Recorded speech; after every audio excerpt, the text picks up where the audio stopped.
श्री महाभारत कथा। श्री महाभारत कथा। महाभारत कथा।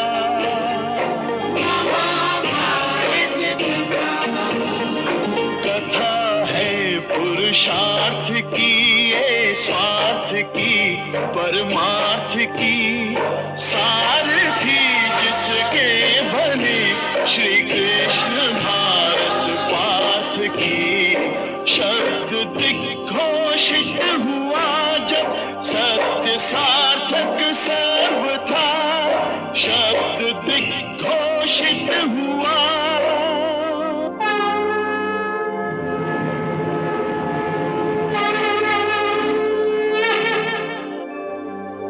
यदा यदा हि धर्मस्य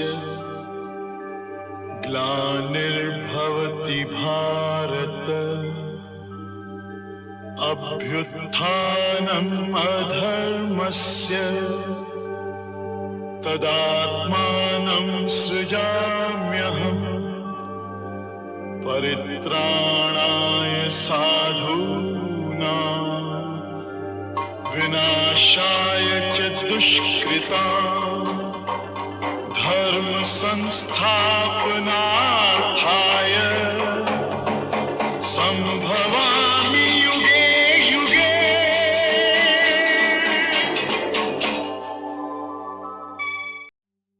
Moved by grief also, in the presence of Utanka, the prince asked his ministers the particulars of his father's journey to the regions of the blessed.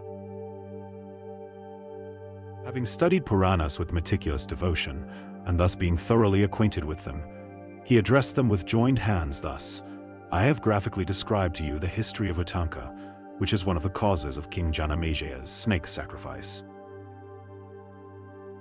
The holy men replied, O son of Lomaharshana, we shall ask thee about what we are anxious to hear, and thou wilt recount the tales one by one. Having studied Puranas with meticulous devotion, and thus being thoroughly acquainted with them, he addressed them with joined hands thus: I have graphically described to you the history of Utanka, which is one of the causes of King Janamaya's snake sacrifice. What, revered sirs, do ye wish to hear now? What shall I relate to you? He is acquainted with those divine stories which relate to the gods and Asuras. He adequately knoweth the histories of men, serpents, and Gandharvas. Further, O Sati, in this sacrifice that learned Brahmana is the chief.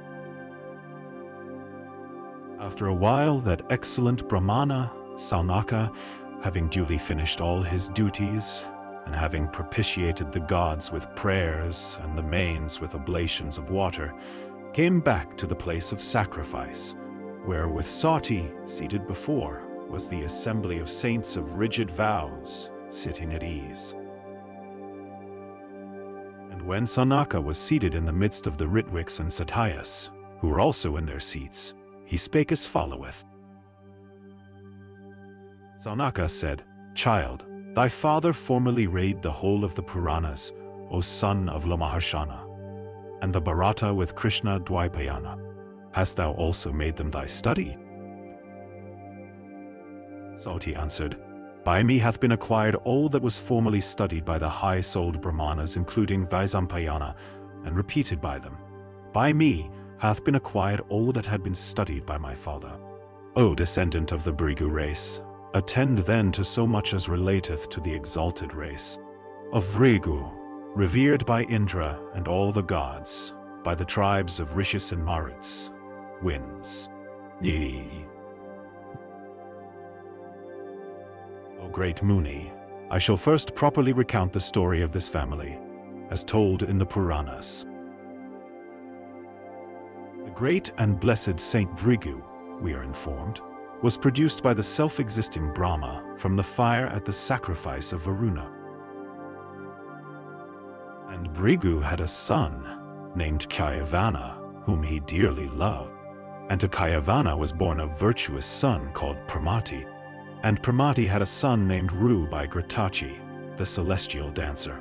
And to Ruru also by his wife Pramadvara was born a son, whose name was Sunaka. Saunaka said, O son of Suta, I ask thee why the illustrious son of Bhrigu was named Chayavana. Do tell me all. No. Bhrigu had a wife named Puloma, whom he dearly loved. She became big with child by Bhrigu.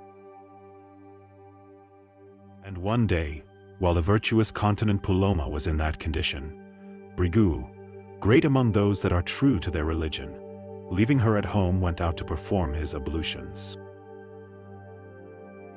It was then that the Rakshasa called Puloma came to Bhrigu's abode. And seeing her, he became filled with lust and lost his senses. The beautiful Puloma entertained the Rakshasa thus arrived with roots and fruits of the forest. And indeed, she of agreeable smiles had been betrothed by her father himself to him, although the former subsequently bestowed her, according to due rites, on Bhrigu. My design is accomplished, said the Rakshasa, and so seizing that beautiful matron he carried her away. O thou of the Bhrigu race, this wound rankled deep in the Rakshasa's mind, and he thought the present moment very opportune for carrying the lady away. And the Rakshasa saw the apartment in which the sacrificial fire was kept burning brightly. The Rakshasa then asked the flaming element, Tell me, O Agni, whose wife this woman rightfully is. Thou art the mouth of gods, therefore thou art bound to answer my question. Nay. And the god was afraid to return an answer. In this manner, the Rakshasa asked the flaming god of fire again and again whether the lady was Bhrigu's wife. Thou, O god of fire, said he, residest constantly within every creature, as witness of her or his merits and demerits. O, thou respected one, then answer my question truly. Has not Bhrigu appropriated her who was chosen by me as my wife? Thou shouldst declare truly whether therefore she is my wife by first choice. Near, mine, may, Mama Shubtiwi, Ibawad saw. Mihals. The seven-flamed god, having heard these words of the Rakshasa, became exceedingly distressed, being afraid of telling a falsehood and equally afraid of Bhrigu's curse. And the god at length made answer in words that came out slowly. This Puloma was indeed first chosen by thee, O Rakshasa, but she was not taken by thee with holy rites and invocations. But this far-famed lady was bestowed by her father on Bhrigu as a gift from desire of blessing. She was not bestowed on thee, O Rakshasa. This lady was duly made by the Rishi. Bhrigu, his wife, with Vedic rites in my presence. Having heard these words from the god of fire, the Rakshasa assumed the form of a boar, and seizing the lady carried her away with the speed of the wind, even of thought. Then the child of Bhrigu, lying in her body enraged at such violence, dropped from his mother's womb, for which he obtained the name of Chayavana. And the Rakshasa, perceiving the infant drop from the mother's womb, shining like the sun, quitted his grasp of the woman, fell down, and was instantly converted into ashes. And the beautiful Puloma, distracted with grief, O Brahmana of the Bhrigu race, took up her offspring Chayavana, the son of Bhrigu, and walked away.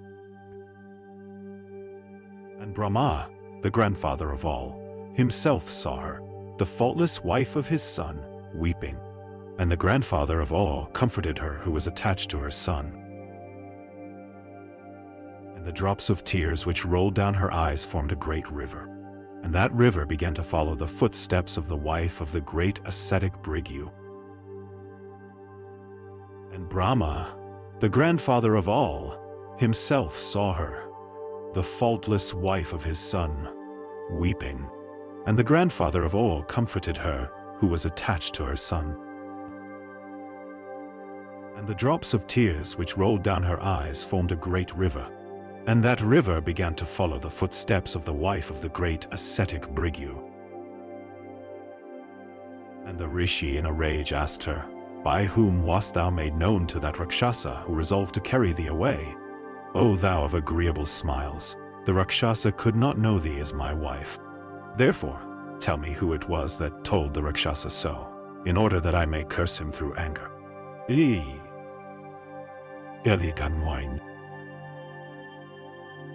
And Paloma replied, "O possessor of the 6 attributes, I was identified to the Rakshasa by Agni, the god of fire, and he, the Rakshasa, bore me away, who cried like the Kurari, female osprey.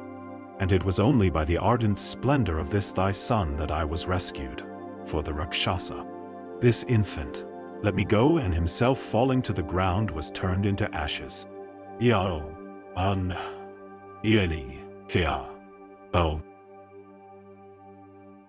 Bhrigu, upon hearing this account from Paloma, became exceedingly enraged. And in excess of passion, the rishi cursed Agni, saying, "Thou shalt eat of all things." The god of fire, enraged at the curse of Bhrigu, thus addressed the rishi, "What meaneth this rashness, O Brahmana, that thou hast displayed towards me? What transgression can be imputed to me who is laboring to do justice and speak the truth impartially?"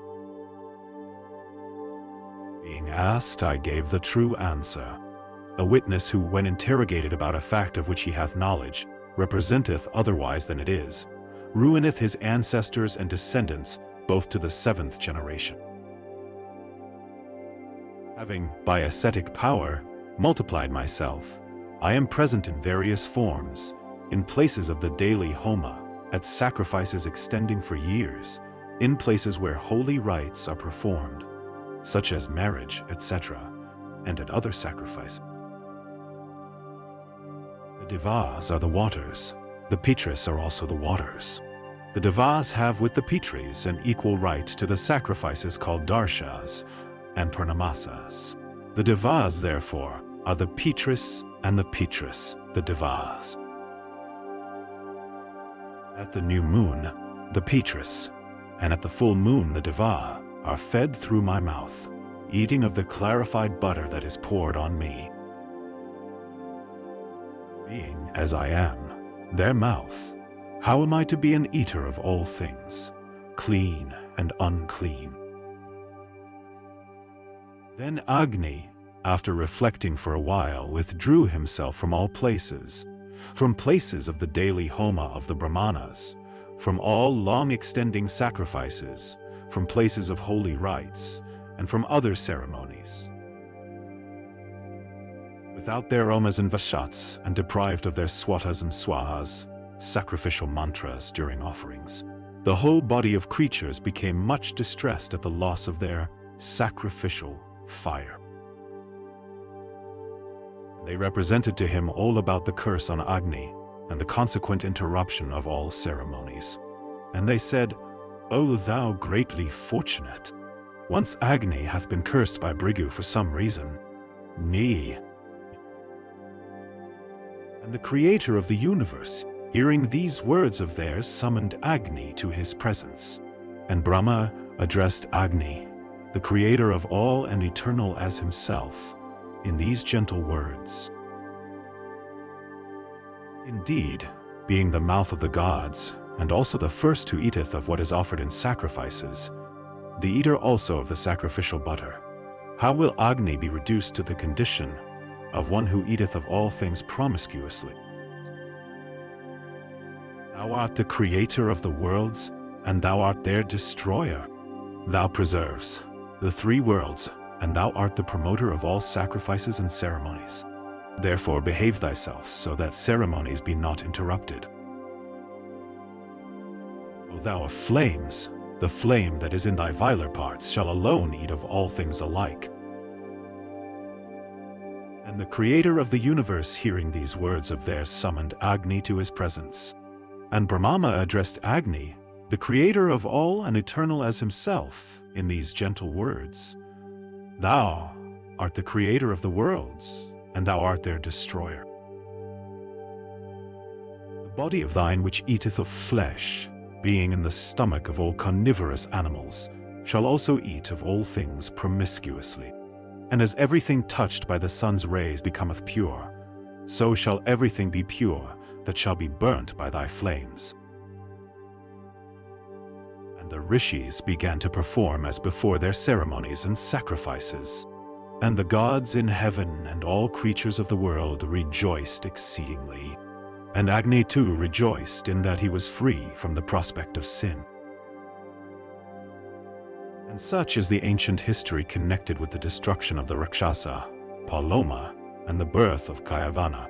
Thus endeth the 7th section of the Paloma Parva of the Adi Parva of the blessed Mahabharata. And that son was the illustrious Pramati of resplendent energy. And I shall relate to you in detail, O Brahmana, the entire history of Ruru, of abundant energy. Formerly there was a great rishi called S02, possessed of ascetic power and learning, and kindly disposed towards all creatures. Vasu, the king of the Gandharvas, it is said, had intimacy with Menaka, the celestial dancing girl. And the Apsara, Menaka, O thou of the Bhrigu race, when her time was come, brought forth an infant near the hermitage of Stulakasa. And dropping the newborn infant on the banks of the river, O Brahmana, Menaka, the Apsara, being destitute of pity and shame, went away. And the rishi, Stulakesa, of great ascetic power, discovered the infant lying forsaken in a lonely part of the riverside. And the lovely child grew up in his holy habitation, the noble-minded and blessed rishi Stulakesa, performing in due succession all the ceremonies beginning with that at birth, as ordained by the divine law. And the pious Ruru, having seen Pramadvara in the hermitage of Stulakesa, became one whose heart was pierced by the god of love. And the beautiful virgin, while at play with companions of her own sex, her time having come, impelled by fate, trod upon a serpent which she did not perceive as it lay in coil. And the reptile, urged to execute the will of fate, violently darted its envenomed fangs into the body of the heedless maiden. And stung by that serpent, she instantly dropped senseless on the ground. Her color faded, and all the graces of her person went off. And she who was so agreeable to behold became on her death what was too painful to look at. And her foster father and the other holy ascetics who were there all saw her lying motionless upon the ground with the splendor of a lotus. And remembering his beloved Pramadvara, he gave vent to his sorrow in the following words: Alas, the delicate fair one that increaseth my affliction lieth upon the bare ground. Ihe. And when they saw that maiden lying dead on the ground, overcome with the poison of the reptile that had bitten her, they all wept, filled with compassion. And overwhelmed with grief, he indulged in much piteous lamentation. And remembering his beloved Pramadvara, he gave vent to his sorrow in the following words: Alas, the delicate fair one that increaseth my affliction lieth upon the bare ground. Nanne, ilne. And while Ruru was indulging in these lamentations for the loss of his bride, a messenger from heaven came to him in the forest, and addressed him thus: The words thou utterest, O Ruru, in thy affliction are certainly ineffectual. Nay, thou. And Ruru replied, O messenger of heaven, what is that which the gods have ordained? What can be more deplorable to us, our friends? If I have been charitable, If I have performed acts of penance, if I have ever revered my superiors, let the merit of these arts restore to life my beloved one." And while Ruru was indulging in these lamentations for the loss of his bride, a messenger from heaven came to him in the forest, and addressed him thus: "The words thou utterest, O Ruru, in thy affliction, are certainly ineffectual. The great gods, however, have provided beforehand a means of her restoration to life, and if thou compliest with it, thou mayest receive back thy Pramadvara. Tell me in full, so that, on hearing, I may comply with it. It behoveth thee to deliver me from grief." And the celestial messenger said unto Ruru, "Resign half of thy own life to thy bride, and then, O Ruru of the race of Bhrigu, thy Pramadvara shall rise from the ground." O best of celestial messengers, I most willingly offer a moiety of my own life in favor of my bride. Then the king of Gandharvas, the father of Pramadvara, and the celestial messenger, both of excellent qualities, went to the god Dharma, the judge of the dead, and addressed him, saying, "If it be thy will, O Dharmaraja, let the amiable Pramadvara, the betrothed wife of Ruru, now lying dead, rise up with a moiety of Ruru's life." Nihao. Mimi. And Dharmaraja answered, "O messenger of the gods, if it be thy wish, let Pramadvara, the betrothed wife of Ruru, rise up endued with a moiety of Ruru's life." Nim. And on an auspicious day, their fathers gladly married them with due rites. And the couple passed their days, devoted to each other. And Ruru, having obtained such a wife, as is hard to be found, beautiful and bright as the filaments of the lotus, made a vow for the destruction of the serpent race. And there he saw an old serpent of the Dandubha species lying stretched on the ground. And Ruru thereupon lifted up in anger his staff, even like to the staff of death, for the purpose of killing it. Then the Dandubha, addressing Ruru, said, "I have done thee no harm, O Brahmana. Then wherefore wilt thou slay me in anger?"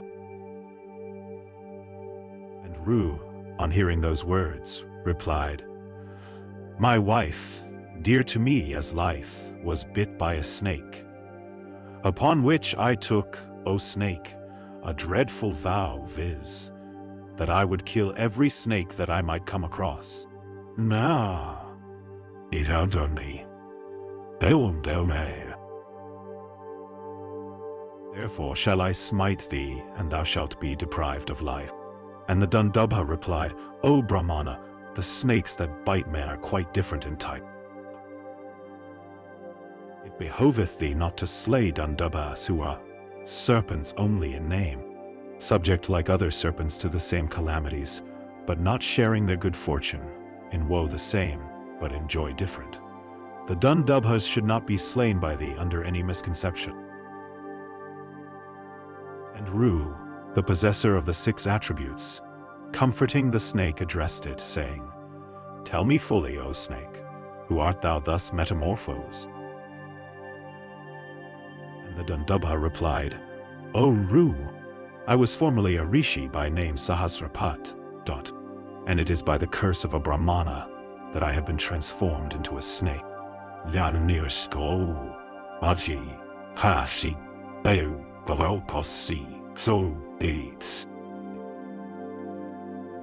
the rishi Ruru, hearing these words of the serpent, and seeing that it was bewildered with fear, albeit a snake of the Dandubha species, killed it not. And one day, when he was engaged in the Agni fire sacrifice, I made a mock snake of blades of grass, and in a frolic attempted to frighten him with it. On recovering his senses, that truth-telling and vow-observing ascetic, burning with wrath, exclaimed, "Since thou hast made a powerless mock snake to frighten me, thou shalt be turned even into a venomless serpent thyself by my curse." seeing me sorely troubled, the ascetic was moved, and he replied, breathing hot and hard. And so ends the 10th section of the Paloma Parva of the Adi Parva. The Dandoba then said, in former times, I had a friend Kagama by name. Ni Bansensao. And one day when he was engaged in the Agni Hotra, fire sacrifice, I made a mock snake of blades of grass, and in a frolic attempted to frighten him with it. Nin, on, worry. Kensuke, Kent. O pious one, when Ru the pure son of Pramati will appear, thou shalt be delivered from the curse the moment thou seest him. Os. O thou first of created beings, verily the highest virtue of man is sparing the life of others.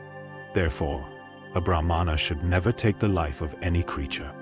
Nine. Dimon, Yamdanlo. To be stern, to wield the scepter, and to rule the subjects properly are the duties of the Kshatriya.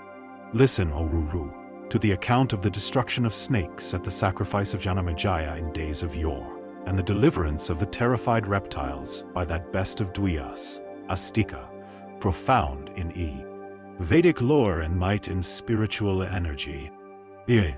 Dua, Basye, Daha. Ruru then asked, O best of Dwyas, why was King Janamejaya bent upon destroying the serpents? And why and how were they saved by the wise Astika? I am anxious to hear all this in detail. Nin, Edior. The Rishi replied, O Ru, the important history of Astika you will learn from the lips of Brahmanas. Saying this, he vanished. Sati continued. Ru ran about in search of the missing Rishi, and having failed to find him in all the woods, fell down on the ground, fatigued. And revolving in his mind the words of the Rishi, he was greatly confounded, and seemed to be deprived of his senses. Regaining consciousness, he came home, and asked his father to relate the history in question. Thus asked, his father related all about the story. Saunaka said, For what reason did that tiger among kings, the royal Janamejaya, determine to take the lives of the snakes by means of a sacrifice? O Sati, tell us in full the true story. Nay. Sati said, O best of speakers, this story of Astika is long. I will duly relate it in full. O listen. That foremost one among the Yayavaras, virtuous and of rigid vows, highly blessed and endued with great ascetic power, once undertook a journey over the world. Thus going about like a blazing fire, one day he happened to see his ancestors, hanging heads down in a great hole, their feet pointing upwards. On seeing them, Jaratkaru addressed them, saying, Who are you thus hanging heads down in this hole by a rope of Virana fibers that is again secretly eaten into on all sides by a rat living here? We are rishis of rigid vows called Yayavaras. We are sinking low into the earth for want of offspring. We have a son named Jaratkaru. Woe to us! That wretch hath entered upon a life of austerities only. Ye are even my sires and grandsires. I am that Jaratkaru. Oh, tell me how I may serve you. Yo vio, it shall na, damne. Try thy best, O child, to beget a son to extend our line. Child, the dusso, the feel. This is. Thou wilt then, O excellent one, have done a meritorious art for both thyself and us. Not by the fruits of virtue, not by ascetic penances well hoarded up, acquireth the merit which one doth by becoming a father. Jaratkaru replied, I shall not marry for my sake, nor shall I earn wealth for enjoyment, but I shall do so for your welfare only. If a bride may be had of the same name with me, whose friends would, besides, willingly give her to me as a gift in charity, I shall wed her duly. Upon her I will raise offspring for your redemption, so that ye fathers, ye may attain to eternal regions of bliss, and may rejoice as ye like. Ye, na, shade, I, ne, turned, That Brahmana of rigid vows then wandered over the earth for a wife, but a wife found he not.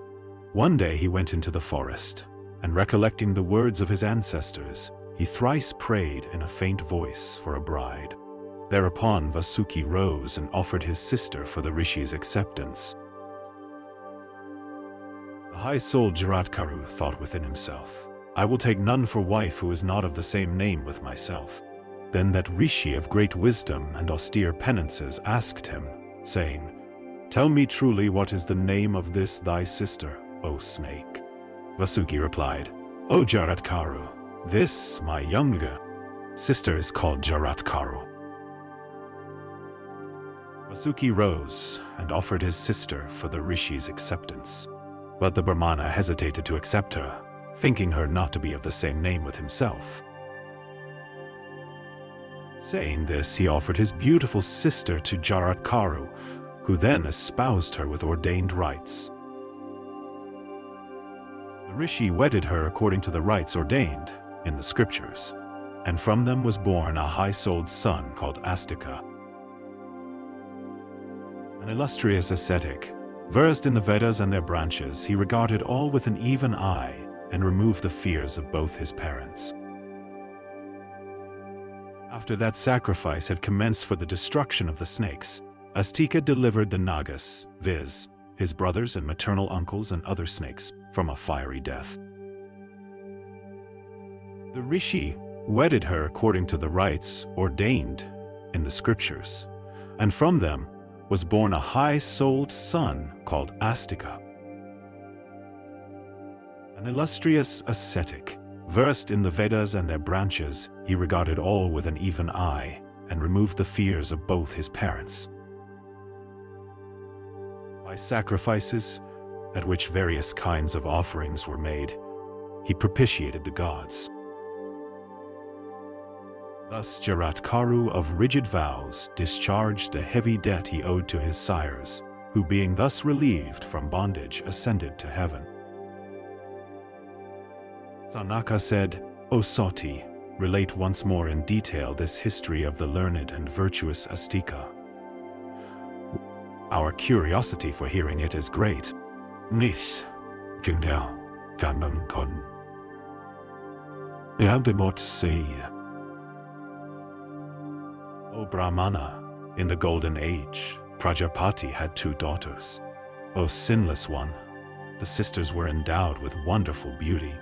Named Kadru and Vinata, they became the wives of Kasyapa. Kasyapa derived great pleasure from his 2 wedded wives, and being gratified he, resembling Prajapati himself, offered to give each of them a boon. Kadru wished to have for sons 1,000 snakes, all of equal splendor. And Vinata wished to bring forth 2 sons surpassing the 1,000 offsprings of Kadru in strength, energy, size of body, and prowess.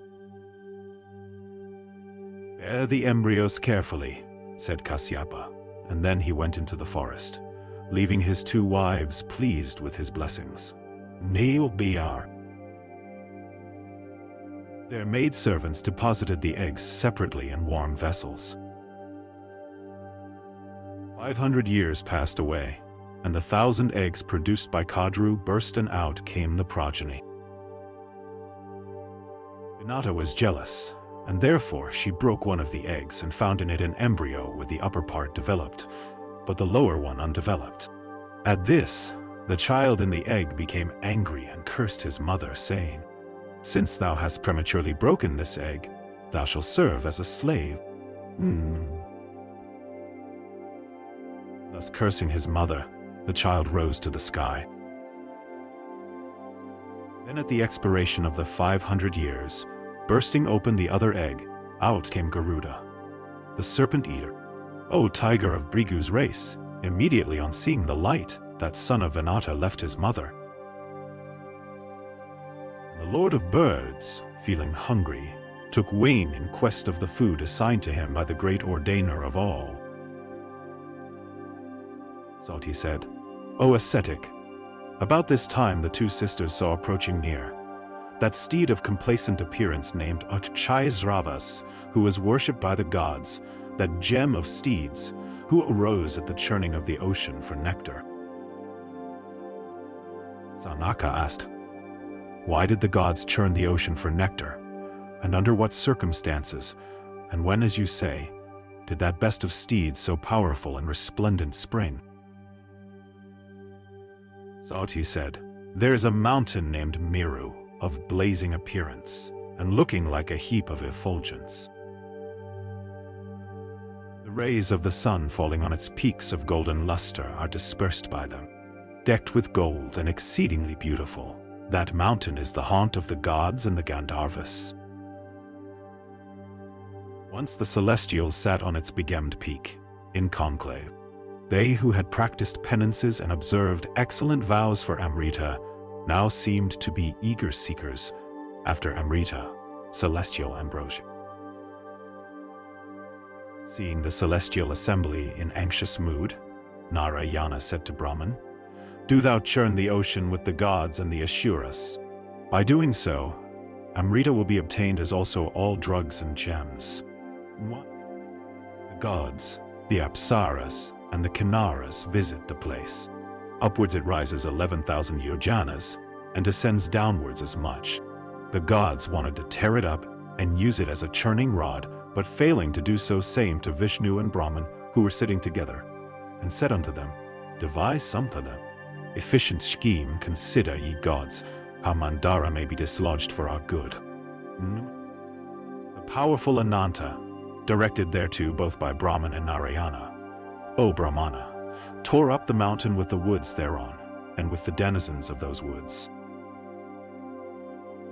The powerful Ananta, directed thereto both by Brahman and Narayana, O Brahmana, tore up the mountain with the woods thereon, and with the denizens of those woods. And the gods came to the shore of the ocean with Ananta, and addressed the ocean, saying, O ocean, we have come to churn thy waters for obtaining nectar. The gods then went to the king of tortoises and said to him, O tortoise king, thou wilt have to hold the mountain on thy back. The tortoise king agreed, and Indra contrived to place the mountain on the former's back. And the gods and the Asuras made of Mandara a churning staff and Vasuki the cord, and set about churning the deep for Amrita. And in consequence of the stretch Vasuki received at the hands of the gods and the Asuras, black vapors with flames issued from his mouth. These, turned into clouds charged with lightning, poured showers that refreshed the tired gods. And flowers that also fell on all sides of the celestials from the trees on the whirling Mandara, refreshed them. Then, O Brahmana, out of the deep came a tremendous roar like unto the roar of the clouds at the universal dissolution. Diverse aquatic animals being crushed by the great mountain gave up the ghost in the salt waters. Then Indra extinguished that fire by pouring down heavy showers. And the celestials attained to immortality by drinking of the water mixed with those gums, and with the liquid extract of gold. The gods came before the boon-granting Brahman seated on his seat and said, Sire, we are spent up. We have no strength left to churn further. Nectar hath not yet arisen, so that now we have no resource save Narayana. Neo. Then Narayana, agreeing to grant their various prayers, said, Ye wise ones, I grant you sufficient strength. Go, put the mountain in position again, and churn the water. Re-established thus in strength, the gods recommenced churning. After a while, the mild moon of 1,000 rays emerged from the ocean. Thereafter sprung forth Lakshmi dressed in white, then Soma, then the white steed, and then the celestial gem Kaustuba, which graces the breast of Narayana. Then arose the divine Dhanwantari himself with the white vessel of nectar in his hand. And seeing him, the Asura set up a loud cry, saying, "It be ours." No, And at length rose the great elephant, Airavata, of huge body and with 2 pair of white tusks. And him took Indra the wielder of the thunderbolt. But with the churning still going on, the poison Kalakuta appeared at last, engulfing the earth. It suddenly blazed up like a fire attended with fumes. And then Siva, being solicited by Brahman, swallowed that poison for the safety of the creation. The divine Maheswara held it in his throat, and it is said that from that time he is called Nilakantha, blue-throated. Thereupon Narayana called his bewitching Maya, elusive power, to his aid, and assuming the form of an enticing female, coquetted with the Danavas. The Danavas and the Daityas, charmed with her exquisite beauty and grace, lost their reason and unanimously placed the Amrita in the hands of that fair damsel. Then the Daityas and the Danavas, equipped with first-class armors and various weapons, attacked the gods. In the meantime, the valiant Lord Vishnu in the form of an enchantress, accompanied by Nara, deceived the mighty Danavas and took away the Amrita from their hands. And all the gods at that time of great fright drank the Amrita with delight, receiving it from Vishnu. And when the Amrita had reached Rahu's throat only, Surya and Soma recognized him and intimated the fact to the gods. And Narayana instantly cut off with his disgust the well-adorned head of the Danava who was drinking the Amrita without permission. And Narayana instantly cut off with his disgust the well-adorned head of the Danava who was drinking the Amrita without permission. And the Danava's headless trunk, falling upon the ground and rolling thereon, made the earth tremble with her mountains, forests, and islands. Then Narayana, quitting his enchanting female form and hurling many terrible weapons at the Danavas, made them tremble. And thus on the shores of the saltwater sea commenced the dreadful battle of the gods and the Asuras. Cut off from the trunks with sharp double-edged swords, heads adorned with bright gold, fell continually on the field of battle. Their bodies drenched in gore, the great Asuras lay dead everywhere. It seemed as if red-dyed mountain peaks lay scattered all around, and when the sun rose in his splendor, thousands of warriors struck one another with weapons. And when the battle was raging fiercely, Nara and Narayana entered the field.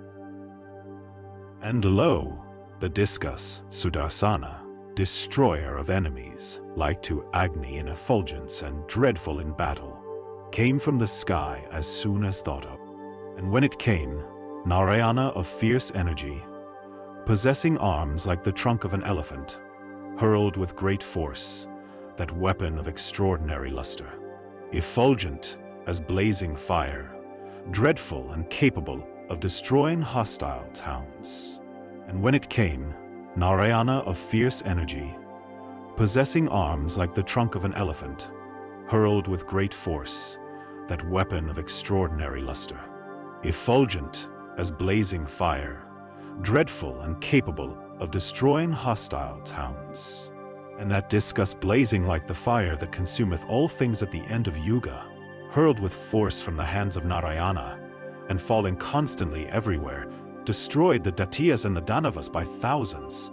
And the Danavas, white as the clouds from which the rain hath dropped, possessing great strength and bold hearts, ascended the sky, and by hurling down thousands of mountains, continually harassed the gods.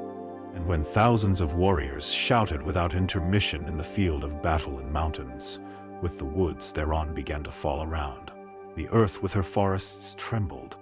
Then the divine Nara appeared at the scene of the dreadful conflict between the Asuras and the Ganas, the followers of Rudra, and reducing to dust those rocks by means of his gold-headed arrows, he covered the heavens with dust. Thus discomfited by the gods, and seeing the furious discus scouring the fields of heaven like a blazing flame, the mighty Danavas entered the bowels of the earth, while others plunged into the sea of salt waters. And having gained the victory, the gods offered due respect to Mandara, and placed him again on his own base. And the nectar-bearing gods made the heavens resound with their shouts, and went to their own abodes. And the gods, on returning to the heavens, rejoiced greatly, and Indra and the other deities made over to Narayana the vessel of Amrita for careful keeping. It was this horse about which Kadru asked Vinata, saying, "Tell me, amiable sister, without taking much time, of what color Adhyay Sravas is." And Vinata answered, "That prince of steeds is certainly white. What dost thou think, sister? Say thou what is its color. Let us lay a wager upon it." And Kadru, bent upon practicing a deception, ordered her 1,000 sons to transform themselves into black hair and speedily cover the horse's tail, in order that she might not become a slave.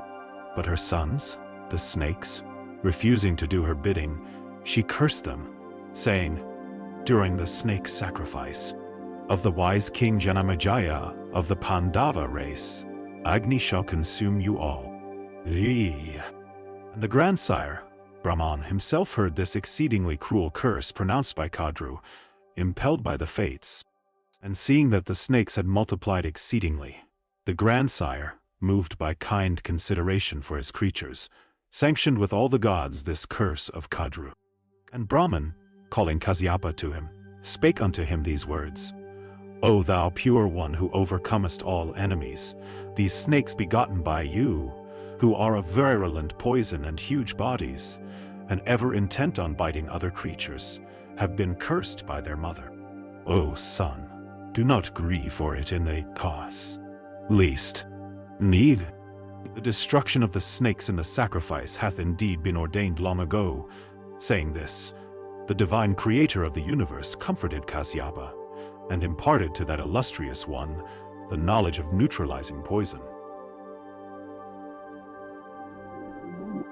Then when the night had passed away and the sun had risen in the morning, O thou whose wealth is asceticism, the two sisters, Kadru and Vinata, having laid a wager about slavery, went with haste and impatience to view the steed Aksheshravas from a near point.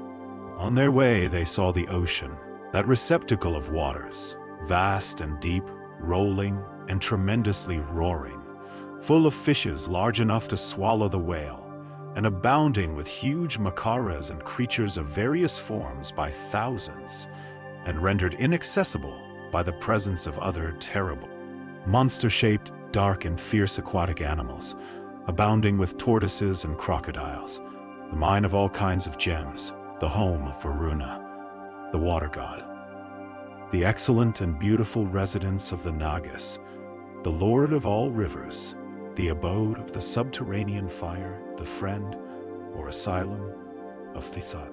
Asuras, the terror of all creatures, the grand reservoir of water, and ever immutable. It is dark, terrible with the sound of aquatic creatures, tremendously roaring, and full of deep whirlpools. It is an object of terror to all creatures, moved by the winds blowing from its shores and heaving high, agitated and disturbed. It seems to dance everywhere with uplifted hands represented by its surges, It is wholly beneficial to the gods, and is the great source of nectar, without limits, inconceivable, sacred, and highly wonderful. Full of swelling billows caused by the waxing and waning of the moon, the parent of Vasudeva's great conch, called Panchajanya, the great mine of gems, its waters were formerly disturbed in consequence of the agitation caused within them by the Lord Govinda of immeasurable prowess when he had assumed the form of a wild boar for raising the submerged earth. Its bottom, lower than the nether regions, the vow-observing regenerate Rishi Atri could not fathom after toiling for 100 years. It is the refuge of Mainaka fearful of falling thunder, and the retreat of the Asuras overcome in fierce encounters. And they saw that unto it rushed mighty rivers by thousands with proud gait, like amorous competitors, each eager for meeting it, forestalling the others. And they saw that it was always full, and always dancing in its waves. And they saw that it was deep and abounding with fierce whales and macaras. The Nagas after consultation arrived at the conclusion that they should do their mother's bidding, for if she failed in obtaining her desire, she might withdraw her affection and burn them all. And it is said that they then went and became hares in the horse's tail. Now the two co-wives had laid the wager. And having laid the wager, O best of Brahmanas, the two sisters Kadru and Vinata, the daughters of Daksha, proceeded in great delight along the sky to see the other side of the ocean. And on their way they saw the ocean, that receptacle of waters, incapable of being easily disturbed, mightily agitated all of a sudden by the wind, and roaring tremendously, abounding with fishes capable of swallowing the whale and full of macaras, containing also creatures of diverse forms counted by thousands, frightful from the presence of horrible monsters, inaccessible, deep, and terrible. The mine of all kinds of gems, the home of Varuna, the water god, the wonderful habitations of the Nagas, the lord of rivers, the residence of the Asuras and of many dreadful creatures, the reservoir of water, not subject to decay, aromatic, and wonderful, the great source of the Amrita of the celestials, immeasurable and inconceivable, containing waters that are holy, filled to the brim by many thousands of great rivers, dancing as it were in waves. Having crossed the ocean, Kadru of swift speed, accompanied by Vinata, soon alighted near the horse. They then both beheld that foremost of steeds of great speed, with body white as the rays of the moon, but having black hairs in the tail. And observing many black hairs in the tail, Kadru put Vinata, who was deeply dejected, into slavery. In the meantime, when his time came, burst forth from the egg without the help of his mother, Garuda of great splendor, enkindling all the points of the universe, that mighty being endued with strength, that bird capable of assuming at will any form, of going at will everywhere, and of call to his aid at will any measure of energy. Effulgent like a heap of fire, he shone terribly, of luster equal to that of the fire at the end of the Yuga. His eyes were bright like the lightning flash. And soon after birth, that bird grew in size and increasing his body ascended the skies. And all the deities seeing him, sought the protection of Vibhavasu. And they bowed down to that deity of manifold forms seated on his seat, and spake unto him these words, O Agni, extend not thy body. Wilt thou consume us? And Agni replied, O ye persecutors of the Asuras, it is not as ye imagine. This is Garuda of great strength and equal to me in splendor, endued with great energy, and born to promote the joy of Vinata. Yo, come with me and see. Thus addressed the gods from a distance. The gods said, Thou art a rishi, i.e. one cognizant of all mantras, share of the largest portion in sacrifices, ever resplendent. The controller along with the rishi wended their way towards Garuda, and adored him of birds, the presiding spirit of the animate and the animate universe. Thou art the destroyer of all, the creator of all. Thou art the very Hiranyagarbha. Thou art the progenitor of creation in the form of Daksha and the other Prajapatis. Thou art Indra, the king of the gods. Thou art Hayagriva, the steed-necked incarnation of Vishnu. Thou art knowledge. Thou art the illusion to which we are all subject. Thou art the all-pervading spirit. Thou art the Lord, the gods. Thou art the great truth. Thou art fearless. Thou art ever unchanged. Thou art pure knowledge. Thou displayest to us, as Surya does by his rays, this animate and inanimate universe. Thou darkenest the splendor of Surya at every moment, and thou art the destroyer of all. Thou art all that is perishable, and all that is imperishable. O mighty Garuda, who movest in the skies, we seek thy protection. O Lord of birds, thy energy is extraordinary. Thy splendor is that of fire. Thy brightness is like that of the lightning that no darkness can approach. Protect these high-souled gods, who overcome by thee and terrified withal, are flying along the heavens in different directions on their celestial cars. Oh, diminish this thy body resembling Agni, at the sight of the splendor resembling that of Yama, when in wrath, our hearts lose all equanimity and quake. Oh, pacify thy anger and preserve us. At thy voice, loud as the roar of the thunder, the 10 points, the skies, the heavens, the earth, and our hearts, O bird, thou art continuously shaking. And that bird of fair feathers, thus adored by the deities and diverse sections of rishis, reduced his own energy and splendor. Then hearing of and beholding his own body, that bird of beautiful feathers diminished its size. Then that bird capable of going everywhere at will, that ranger of the skies capable of calling to his aid any measure of energy, bearing a runa on his back, wended from his father's home and arrived at his mother's side on the other shore of the great ocean. And he placed a runa of great splendor in the eastern regions, just at a time when Surya had resolved to burn the worlds with his fierce rays. What wrong was done to him by the gods that provoked his ire? And before the very eyes of the denizens of heaven, I am going to be devoured, and they brook it quietly. Therefore, for the destruction of the worlds must I strive. When Rahu was drinking nectar among the gods at the time of the churning of the ocean, he was pointed out to the gods by Surya and Soma, and from that time he conceived an enmity towards those deities. And then the great rishis, approaching the gods, spake unto them, Lo, in the middle of the night springeth a great heat, striking terror into every heart, and destructive of the 3 worlds. Then the gods, accompanied by the rishis, wended to the grandsire, and said unto him, O what is this great heat today that causeth such panic? Surya hath not yet risen, still the destruction of the world is obvious. O Lord, what will happen when he doth rise? The grandsire replied, Indeed, Surya is prepared to rise today for the destruction of the world.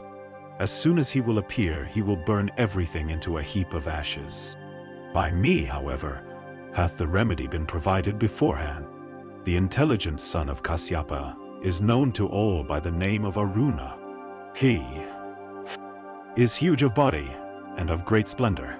He shall stay in front of Surya, doing the duty of his charioteer, and taking away all the energy of the former. And the intelligent son of Kasyapa is known to all by the name of Aruna. He is huge of body and of great splendor. He shall stay in front of Surya, doing the duty of his charioteer, and taking away all the energy of the former. And this will ensure the welfare of the worlds, of the rishis, and of the dwellers in heaven. Thither lived Vinata in affliction, defeated in wager, and put into a state of slavery. Once Kadru, calling Vinata, who had prostrated herself before the former, addressed her these words in the presence of her son. And Garuda also, directed by his mother's words, carried on his back the snakes. And that ranger of the skies born of Vinata began to ascend towards the sun. And thereupon the snakes, scorched by the rays of the sun, swooned away. And Kadru, seeing her sons in that state, prayed to Indra, saying, I bow to thee, thou lord of all the gods. I bow to thee, thou slayer of Vritra. I bow to thee, thou slayer of Namuchi. O thou of 1,000 eyes, consort of Sachi, by thy showers, be thou the protector of the snakes scorched by the sun. O thou best of the deities, thou art our great protector. O Purandara, thou art able to grant rain in torrents. And Kadru, seeing her sons in that state, prayed to Indra, saying, I bow to thee, thou lord of all the gods. I bow to thee, thou slayer of Vritra. I bow to thee, thou slayer of Namuchi. O thou of 1,000 eyes, consort of Sachi, by thy showers, be thou the protector of the snakes scorched by thee. Sun, Dedowa, Nam, thou art the creator of the worlds and their destroyer. Thou art unconquered. Thou art the light of all creatures, Aditya, Vibhavasu, and the wonderful elements. Thou art the year, the seasons, the months, the nights, and the days. Thou art the fair earth with her mountains and forests. Thou art also the firmament, resplendent with the sun. Thou art the great ocean with heaving billows and abounding with whales, swallowers of whales, and makaras, and various fishes. And then Indra, the king of gods, having the best of horses for his bearer, thus adored by Kadru, covered the entire firmament with masses of blue clouds. And he commanded the clouds, saying, Pour ye your vivifying and blessed drops. And the sky, in consequence of those wonderful and terribly roaring clouds that were incessantly begetting vast quantities of water, looked as if the end of Yuga had come. The sky became overcast, and the rays of the sun and the moon totally disappeared in consequence of that incessant downpour. And borne by that bird of fair feathers, they soon arrived at the island. That island had been fixed by the creator of the universe as the abode of the Makaras.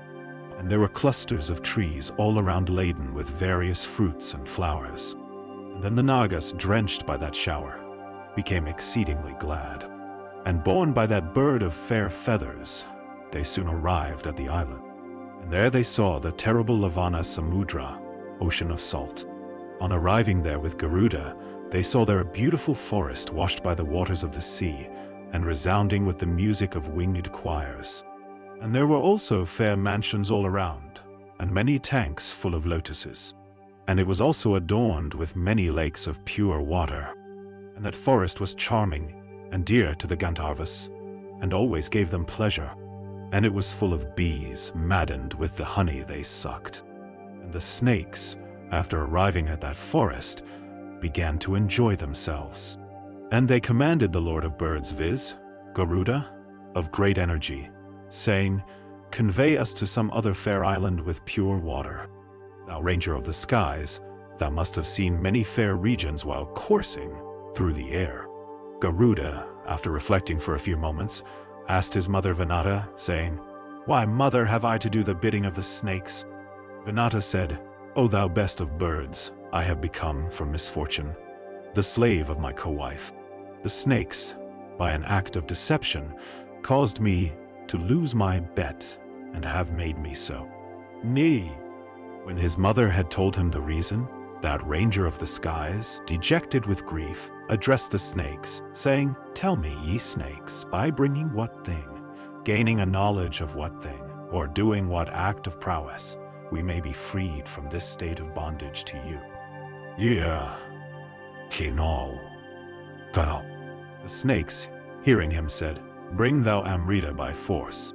Ni, Agni, Kamiho Antu. Us. Then, O bird, shall you be freed from bondage. And so ends the 27th section in the Astika Parva of the Adi Parva. But let not thy heart be ever set on taking the life of a Brahmana. Of all creatures, a Brahmana must not be slain. In a remote region in the midst of the ocean, the Nishadas have their fair home. Having eaten the thousands of Nishadas that live there, bring thou Amrita. O sinless one, neither Agni nor Surya truly can consume so much as does a Brahmana of rigid vows when angry. By these various indications must thou know a good Brahmana. Him shouldst thou know as the best amongst Brahmanas who, having entered thy throat, would torture thee as a fishhook, or burn thee as blazing charcoal. Although she knew the incomparable strength of her son, yet she blessed him heartily, for deceived by the snakes, she was very much afflicted by woe. And she said, Let Marut, the god of the winds, protect thy wings, and Surya and Soma thy vertebral regions. Let Agni protect thy head, and the Vasas thy whole body. I also, O child, engaged in beneficial ceremonies, shall sit here for your welfare. Go then, O child, in safety to accomplish thy purpose. Nemo. Then Garuda, having heard the words of his mother, stretched his wings and ascended the skies. And endued with great strength, he soon fell upon the Nishadas, hungry and like another Yama. And bent upon slaying the Nishadas, he raised a great quantity of dust that overspread the firmament, and sucking up water from amid the ocean, shook the trees growing on the adjacent mountains. And then that lord of birds obstructed the principal thoroughfares of the town of the Nishadas by his mouth, increasing its orifice at will. And the Nishadas began to fly in great haste in the direction of the open mouth of the great serpent-eater. Then Garuda, having heard the words of his mother, stretched his wings and ascended the skies. And bent upon slaying the Nishadas, he raised a great quantity of dust that overspread the firmament, and sucking up water from amid the ocean, shook the trees growing on the adjacent mountains. And as birds in great affliction ascend by 1,000 into the skies when the trees in a forest are shaken by the winds, so those Nishadas, blinded by the dust raised by the storm, entered the wide-extending cleft of Garuda's mouth, open to receive them. A certain Brahmana with his wife had entered the throat of that ranger of the skies. The former began to burn the bird's throat like a piece of flaming charcoal. Him Garuda addressed, saying, O best of Brahmanas, come out soon from my mouth, which I open for thee. Yea. A certain Brahmana with his wife had entered the throat of that ranger of the skies. The former began to burn the bird's throat like a piece of flaming charcoal. Him Garuda addressed, saying, O best of Brahmanas, come out soon from my mouth, which I open for thee. Now, unto Garuda, who had thus addressed him, that Brahmana said, O let this woman of the Nishada caste, who is my wife, also come out with me. And Garuda said, taking the woman also of the Nishada caste with thee, come out soon. And when that Brahmana had come out with his wife, that lord of birds, fleet as the mind, stretching his wings, ascended the skies. He then saw his father, and, hailed by him, Garuda, of incomparable prowess, made proper answers. And the great Rishi, Kasyapa, then asked him, O child, is it well with thee? Dost thou get sufficient food every day? Is there food in plenty for thee in the world of men? Garuda replied, My mother is ever well, and so is my brother, and so am I. Aye. And then that lord of birds, fleet as the mind, stretching his wings, ascended the skies. He then saw his father, and hailed by him, Garuda, of incomparable prowess, made proper answers. But, father, I do not always obtain plenty of food, for which my peace is incomplete.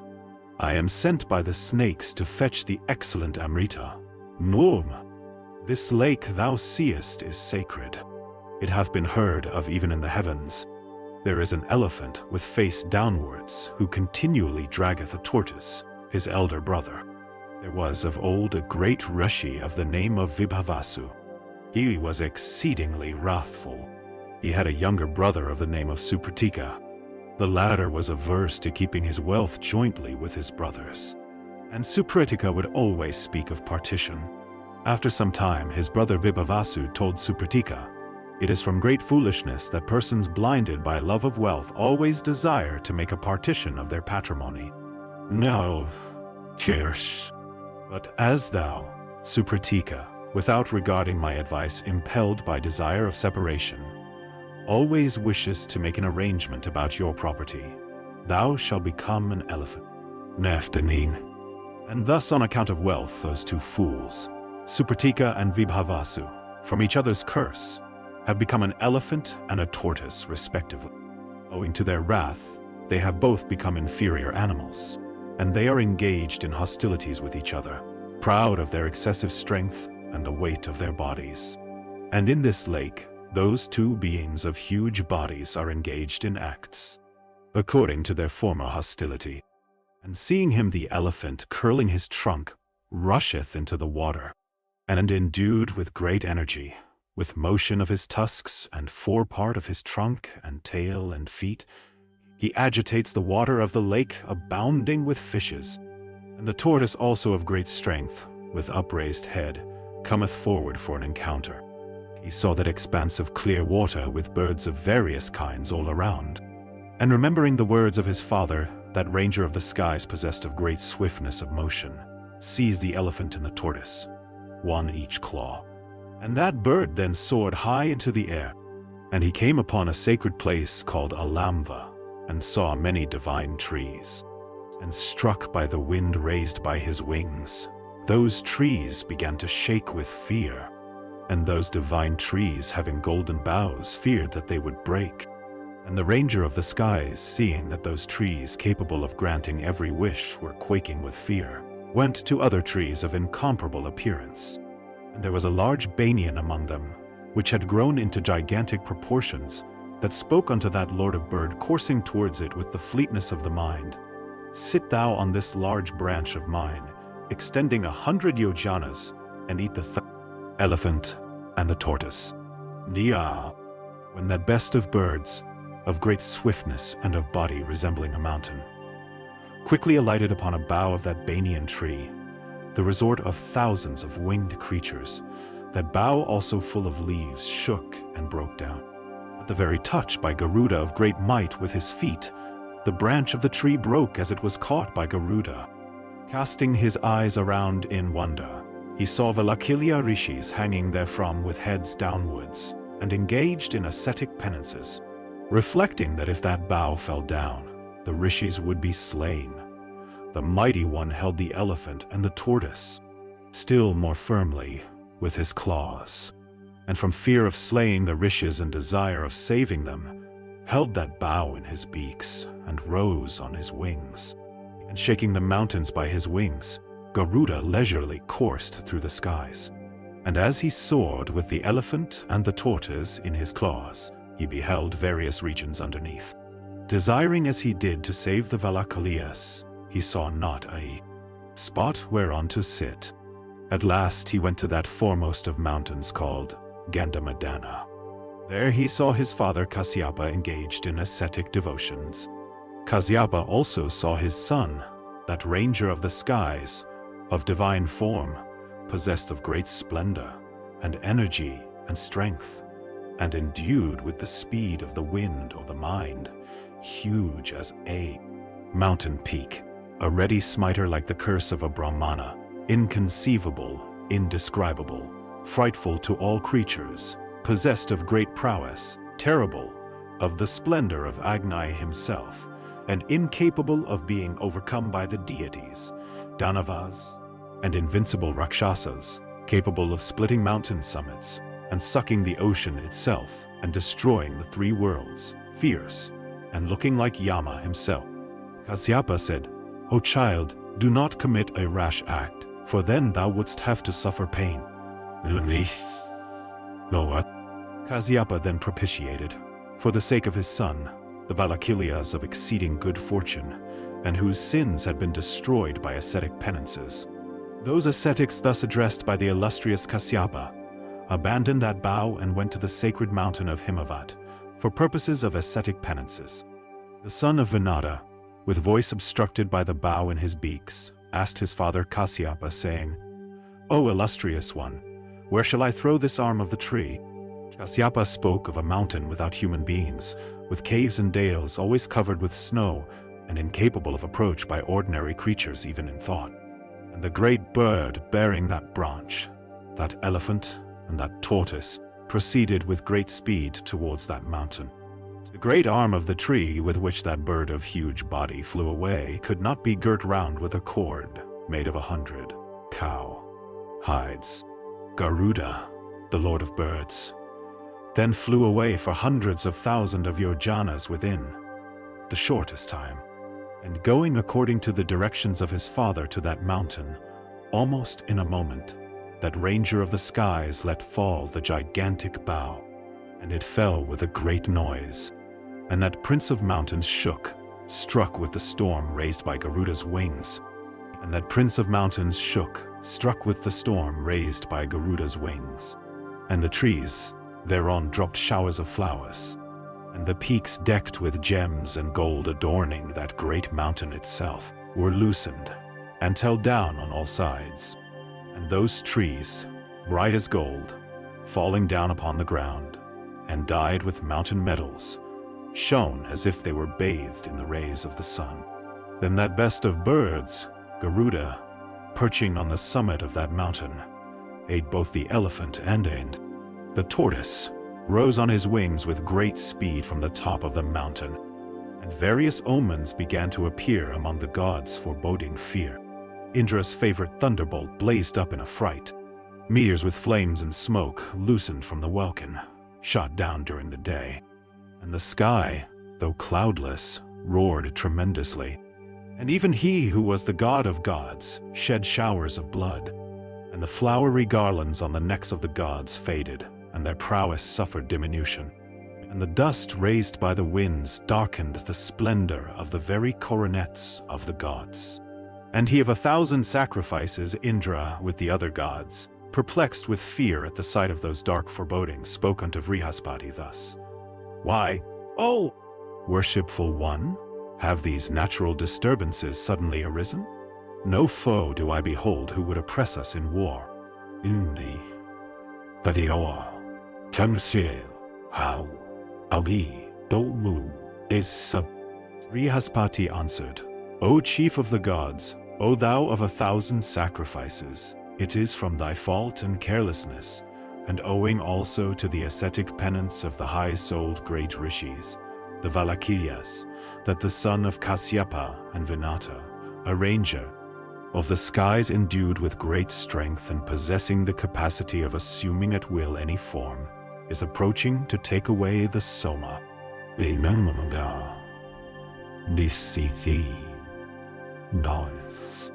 Indra, having heard these words, then spoke unto those that guarded the Amrita, saying, A bird endued with great strength and energy has set his heart on taking away the Amrita.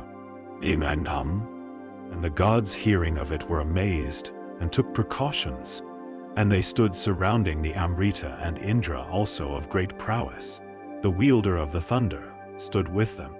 And the mighty deities wielded various sharp-edged weapons of terrible shapes, countless in number, emitting, even all of them, sparks of fire with smoke, and decked with celestial ornaments and resplendent with those bright arms. The gods waited there, their fears allayed, and in consequence of the gods standing there, that would be battlefield, owing to hundreds of thousands of maces furnished with iron spikes, shone like another firmament illumined by the rays of the sun.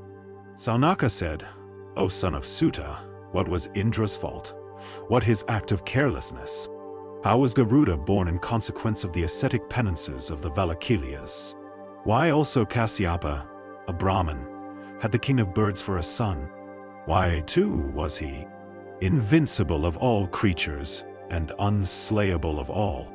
Once upon a time, when the Lord of Creation, Kasyapa, was engaged in a sacrifice from desire of offspring, the Rishis, the gods, and the Gandharvas all gave him help, and Indra was appointed by Kasyapa to bring the sacrificial fuel.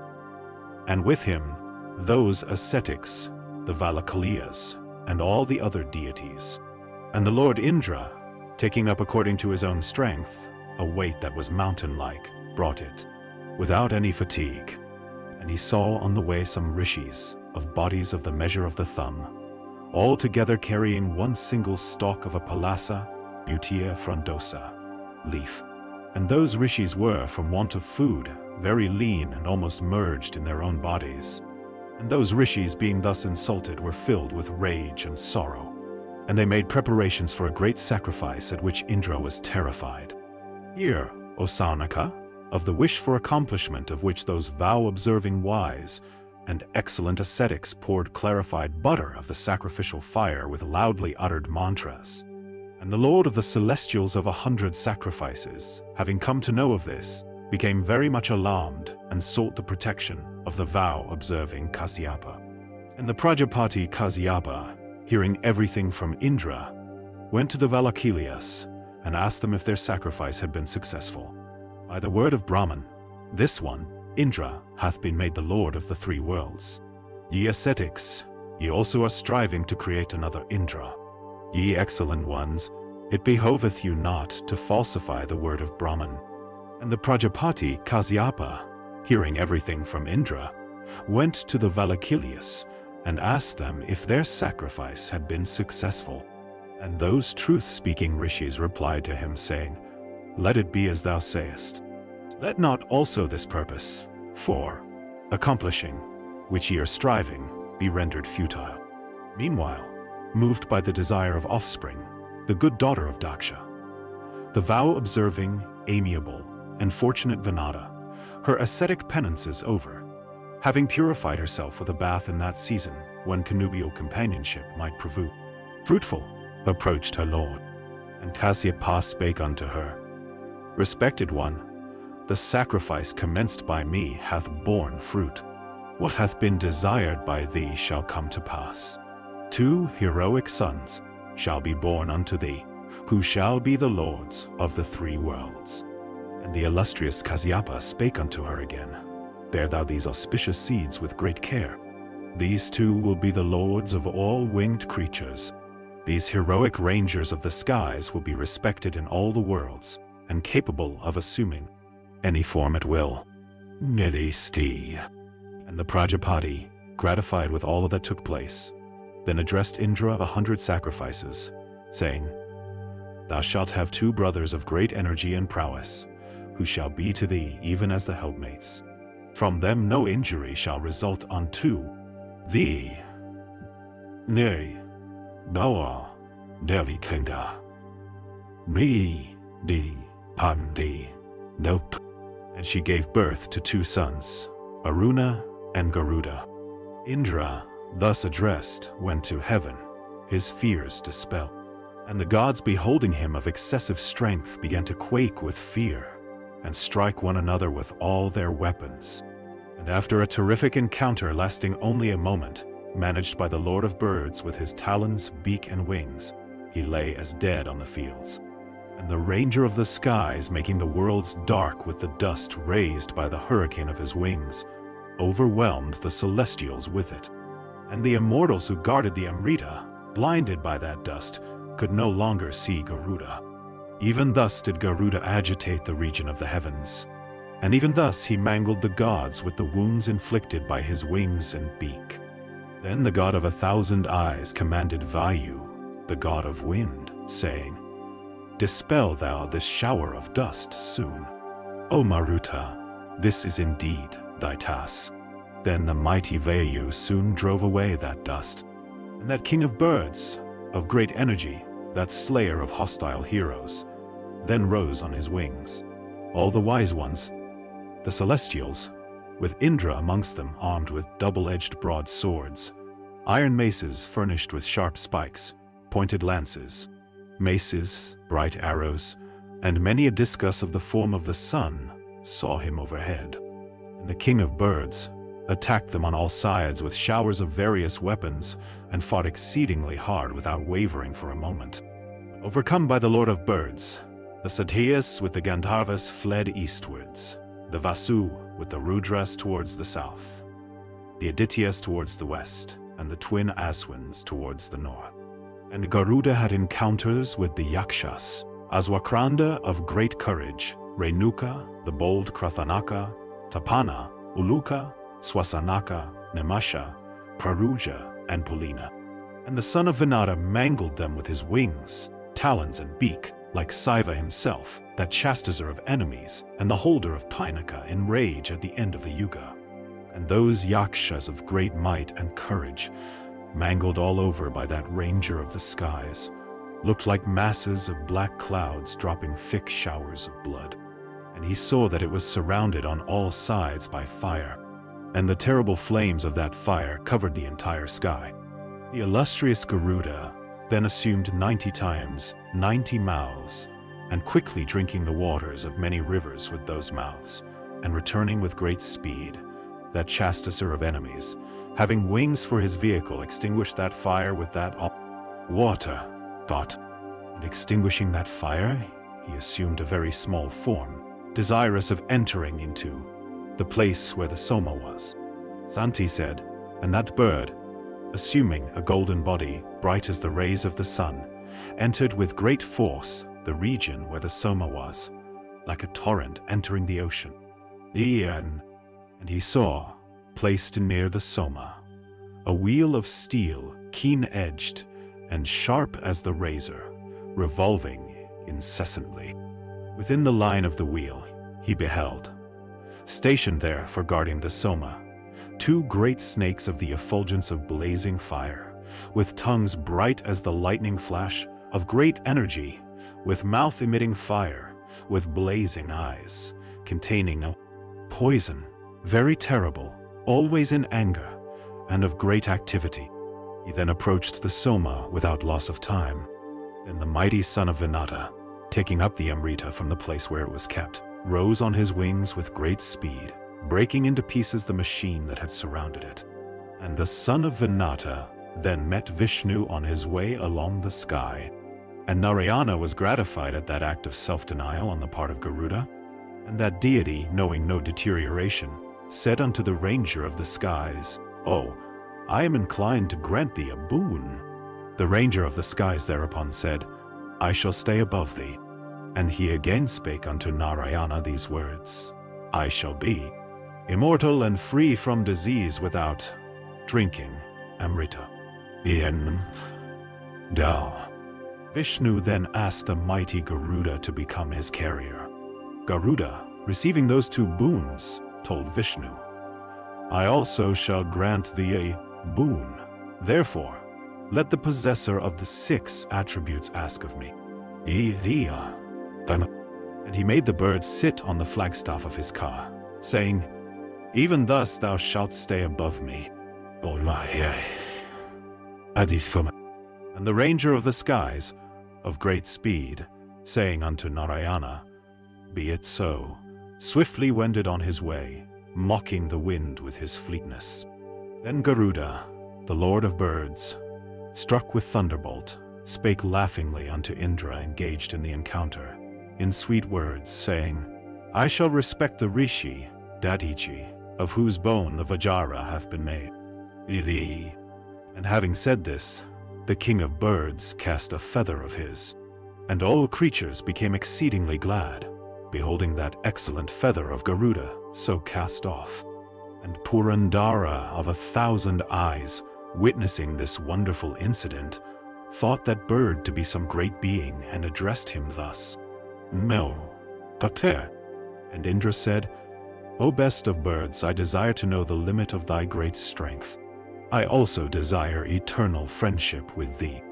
"No, indeed, I can bear on a single feather of mine, O Sakra, this earth, with her mountains and forests, and with the waters of the ocean, and with thee also stationed thereon. Know thou, my strength is such that I can bear without fatigue even all the worlds put together, with their mobile and immobile objects. It is as thou sayest. Everything is possible in thee, except now my sincere and hearty friendship. I shall not give the Soma to anyone for drink, but, O thou of 1,000 eyes, after I have placed it down, thou, O Lord of the heavens, canst then, taking it up, instantly bring it away." Indra then said, "O oviparous one, I am highly gratified with these words now spoken by thee, O best of all rangers of the skies, accept from me any boon that thou desirest."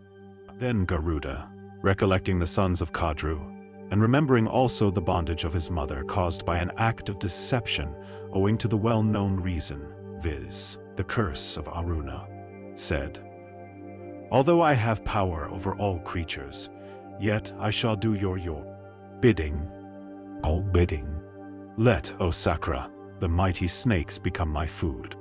Nui, the slayer of the Danavas, having said unto him, "Be it so," then went to Hari, the god of gods, of great soul, and the lord of Yogins.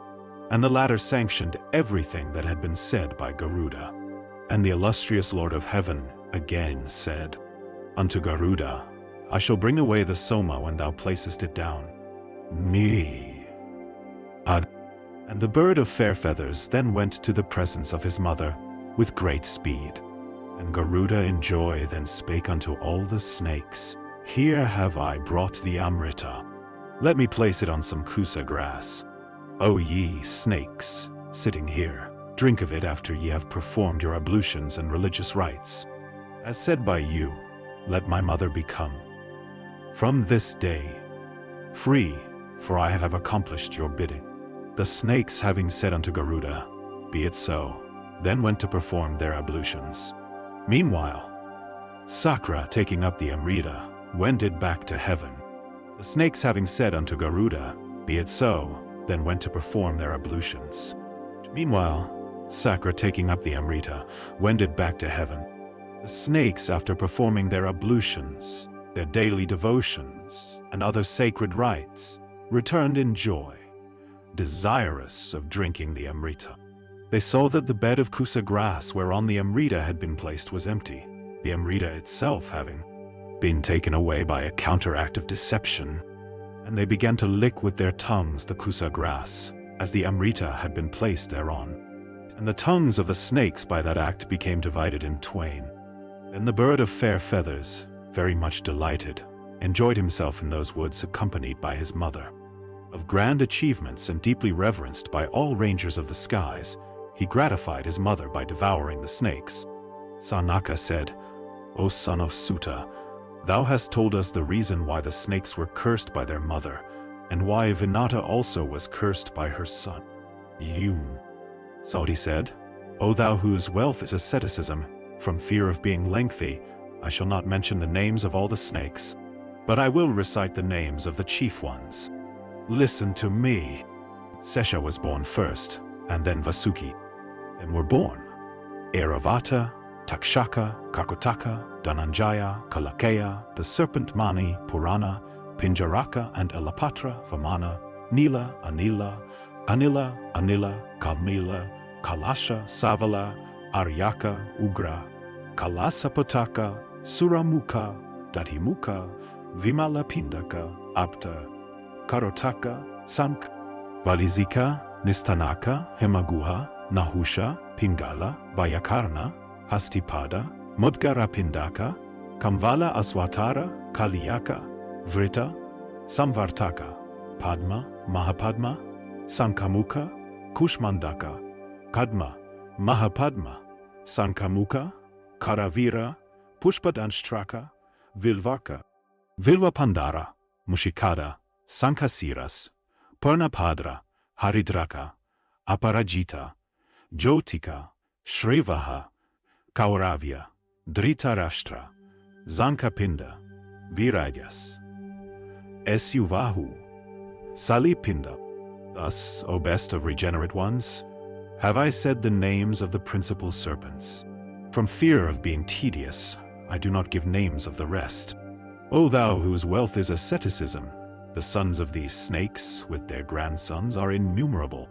Reflecting upon this, I shall not name them to thee. The illustrious Sesha amongst them, of great renown, leaving his mother practiced hard penances, living upon air and rigidly observing his vows. He practiced these ascetic devotions, repairing to Gandhamadana, Vajri, Gokarna, the woods of Pushkara, and the foot of Himavat. And the grandsire of all Brahma saw that ascetic with knotted hair, clad in rags, and his flesh, skin, and sinews dried up owing to the hard penances he was practicing. And Sesha replied, "My uterine brothers are all of wicked hearts. I do not desire to live amongst them. Yadi, Andasaum, Anazanda. He practiced these ascetic devotions, repairing to Gandamadana, Vadrai Gokarna, the woods of Pushkara, and the foot of Himavat. And the grandsire of all Brahma saw that ascetic with knotted hair, clad in rags, and his flesh, skin, and sinews dried up owing to the hard penances he was practicing. Let this be sanctioned by thee. Like enemies, they are always jealous of one another. I am, therefore, engaged in ascetic devotions. I will not see them even. Unto Sesha, who had said so, the grandsire said, O Sesha, I know the behavior of all thy brothers and their great danger owing to their offense against their mother. Let thy heart be more and more firmly set on virtue. Then Sesha replied, O divine grandsire, this is the boon desired by me, viz. May my heart always delight in virtue and in blessed ascetic penances, O Lord of all. Brahman said, O Sesha, I am exceedingly gratified with this thy self-denial and love of peace. But, at my command, let this act be done by thee for the good of my creatures. Bear thou, O Sesha, properly and well this earth so unsteady with her mountains and forests, her seas and towns and retreats, so that she may be steady. No, Sesha said, O divine Lord of all creatures, O bestower of boons, O Lord of the earth, Lord of every created thing, Lord of the universe, I will, even as thou sayest, hold the earth steady. Therefore, O Lord of all creatures, place her on my head. Near. Brahman said, O best of snakes, go underneath the earth. She will herself give thee a crevice to pass through. And, O Sesha, by holding the earth, thou shalt certainly do what is prized by me very greatly. No, Numd. Brahman said, O Sesha, O best of snakes, thou art the god Dharma, because alone, with thy huge body, thou supportest the earth with everything on her, even as I myself, or Valavit, Indra, can. Ayashi. The snake, Sesha, the Lord Ananta, of great prowess, lives underneath the earth, alone supporting the world at the command of Brahman. That best of snakes, viz. Vasuki, hearing the curse of his mother, reflected how to render it abortive. He held a consultation with all his brothers, Airavata, and others, intent upon doing what they deemed best for themselves. And Vasuki said, O ye sinless ones, the object of this curse is known to you. It behoveth us to strive to neutralize it. Yoin, Yel, Unskoi, thus addressed all the offspring of Kadru, assembled together, and, wise in councils, submitted their opinions to one another. One party of the serpents said, We should assume the guise of superior Brahmanas and beseech Janamejaya, saying, This, intended, sacrifice of yours ought not to take place. Signs? We should assume the guise of superior Brahmanas and beseech Janamejaya, saying, This, intended, sacrifice of yours ought not to take place. Other snakes, thinking themselves wise, said, We should all become his favorite counselors. He will then certainly ask for our advice in all projects. Mihei, Boma. Or let one of the snakes, approaching, bite the person who, intending the monarch's good and well acquainted with the rites of the snake sacrifice, may be appointed as the sacrificial priest, so that he will die. We will also bite all those who, acquainted with the rites of the snake sacrifice, may be appointed ritwiks of the sacrifice, and by that means attain our object. Nya! Other snakes, more virtuous and kind, said, Oh, this counsel of yours is evil. It is not meet to kill Brahmanas. Nay, other serpents said, We will extinguish the blazing sacrificial fire by ourselves, becoming clouds luminous, with lightning and pouring down showers.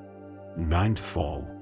Going by night, let us steal away the vessel of soma juice. That will disturb the rite. Or, at that sacrifice, let the snakes, by hundreds and thousands, bite the people and spread terror around.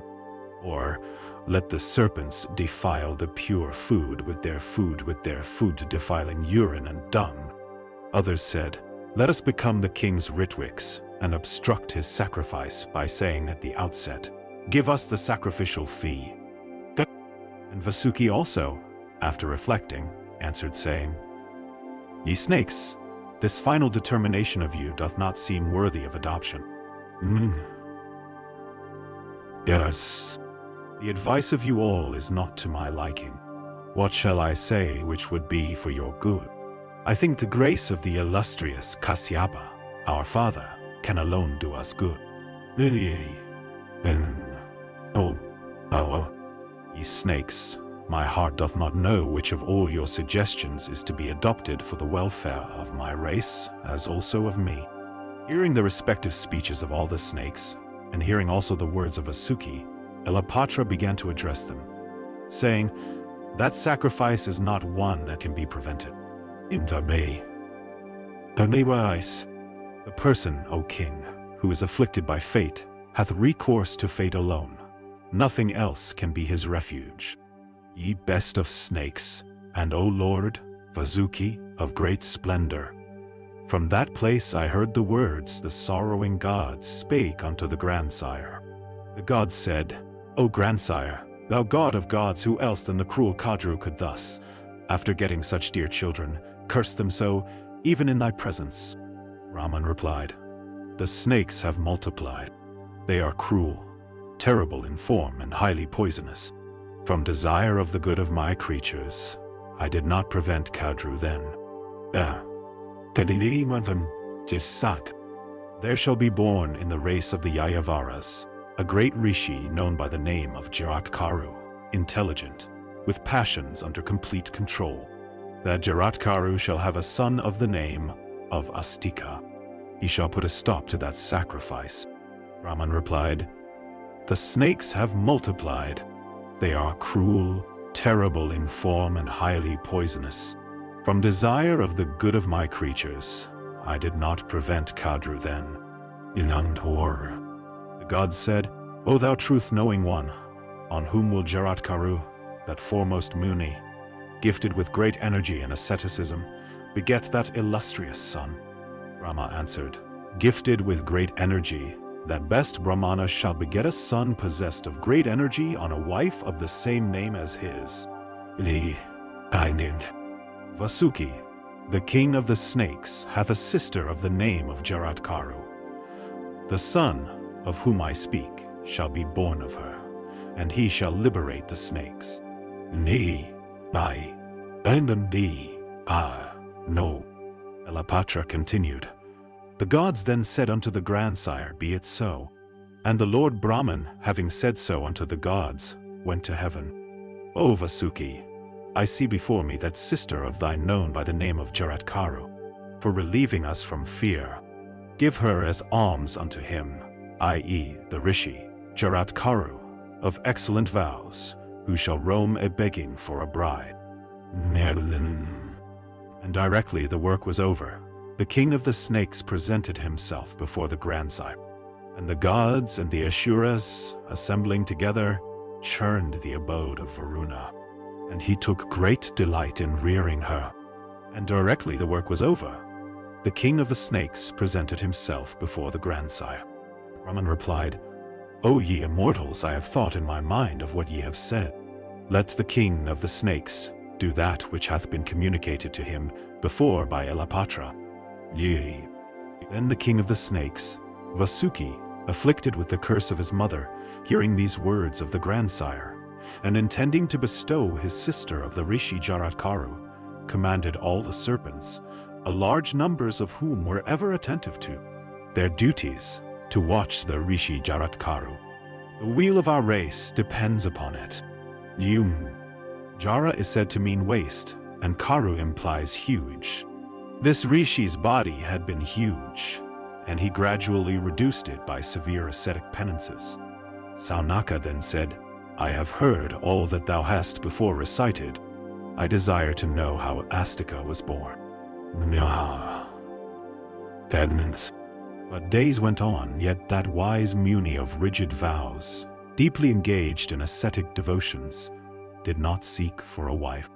That high-souled rishi, engaged in studies and deeply devoted to asceticism, his vital seed under full control, fearlessly wandered over the whole earth and had no wish for a wife. And the monarch wandered about, hunting deer, and wild boars, and wolves, and buffaloes, and various other kinds of wild animals.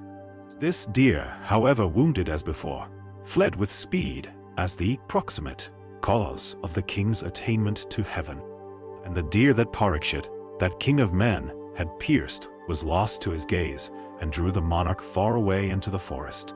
And fatigued and thirsty, he came across a Muni in the forest, seated in a cow pen and drinking to his fill the froth oozing out of the mouths of calves sucking the milk of their dams. And approaching him hastily, the monarch, hungry and fatigued, and raising his bow, asked that Muni of rigid vows, saying, O Brahmana, I am King Parikshit, the son of Abhimanyu. A deer pierced by me hath been lost. Hast thou seen it? But that Muni, observing then the vow of silence, spoke not unto him a word. And the king, seeing him in that state, cast off his anger, and became sorry. And he returned to his capital, but the rishi continued in the same state. And commanded by his preceptor, he was coming home when, O best of Brahmanas, a companion of his, a rishi's son named Krisa, in a playful mood, laughingly spoke unto him. And Krisa said, Be not proud, O Sringen, for ascetic as thou art and possessed of energy, thy father bears on his shoulders a dead snake. Nay? And Sringen, wrathful and like unto poison itself, hearing these words in reference to his father, blazed up in rage. And Sringen, wrathful and like unto poison itself, hearing these words in reference to his father, blazed up in rage. And Krisa said, Be not proud, O Sringen, for ascetic as thou art and possessed of energy, thy father bears on his shoulders a dead snake. Pandita. And looking at Krisa, and speaking softly, he asked him, Pray, why doth my father bear today a dead snake? And Krisa replied, Even as King Parikshit was roving, for purpose of hunting, O dear one, he placed the dead snake on the shoulder of thy sire. Having heard of a dead snake placed upon his father's shoulders, the son of the rishi, his eyes reddened with anger, blazed up with rage.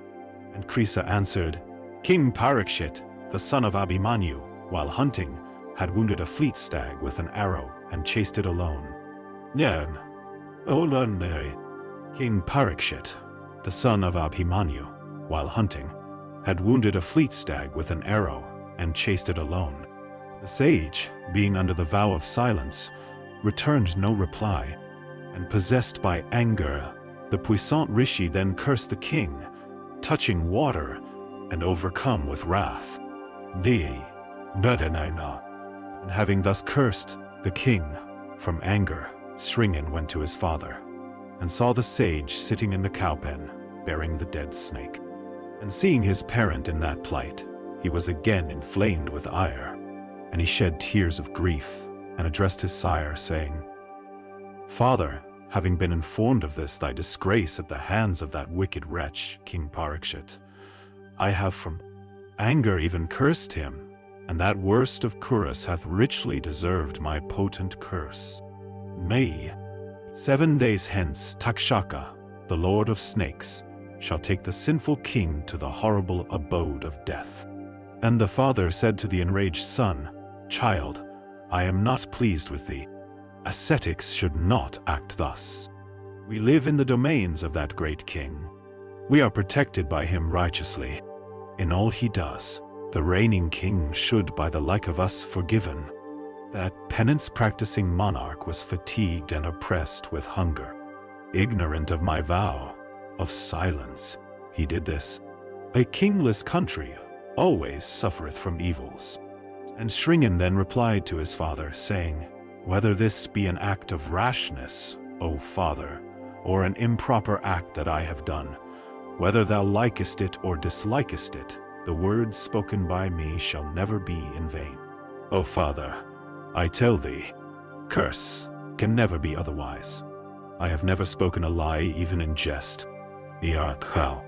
And Samika said, "Dear child, I know that thou art of great prowess and truthful in speech.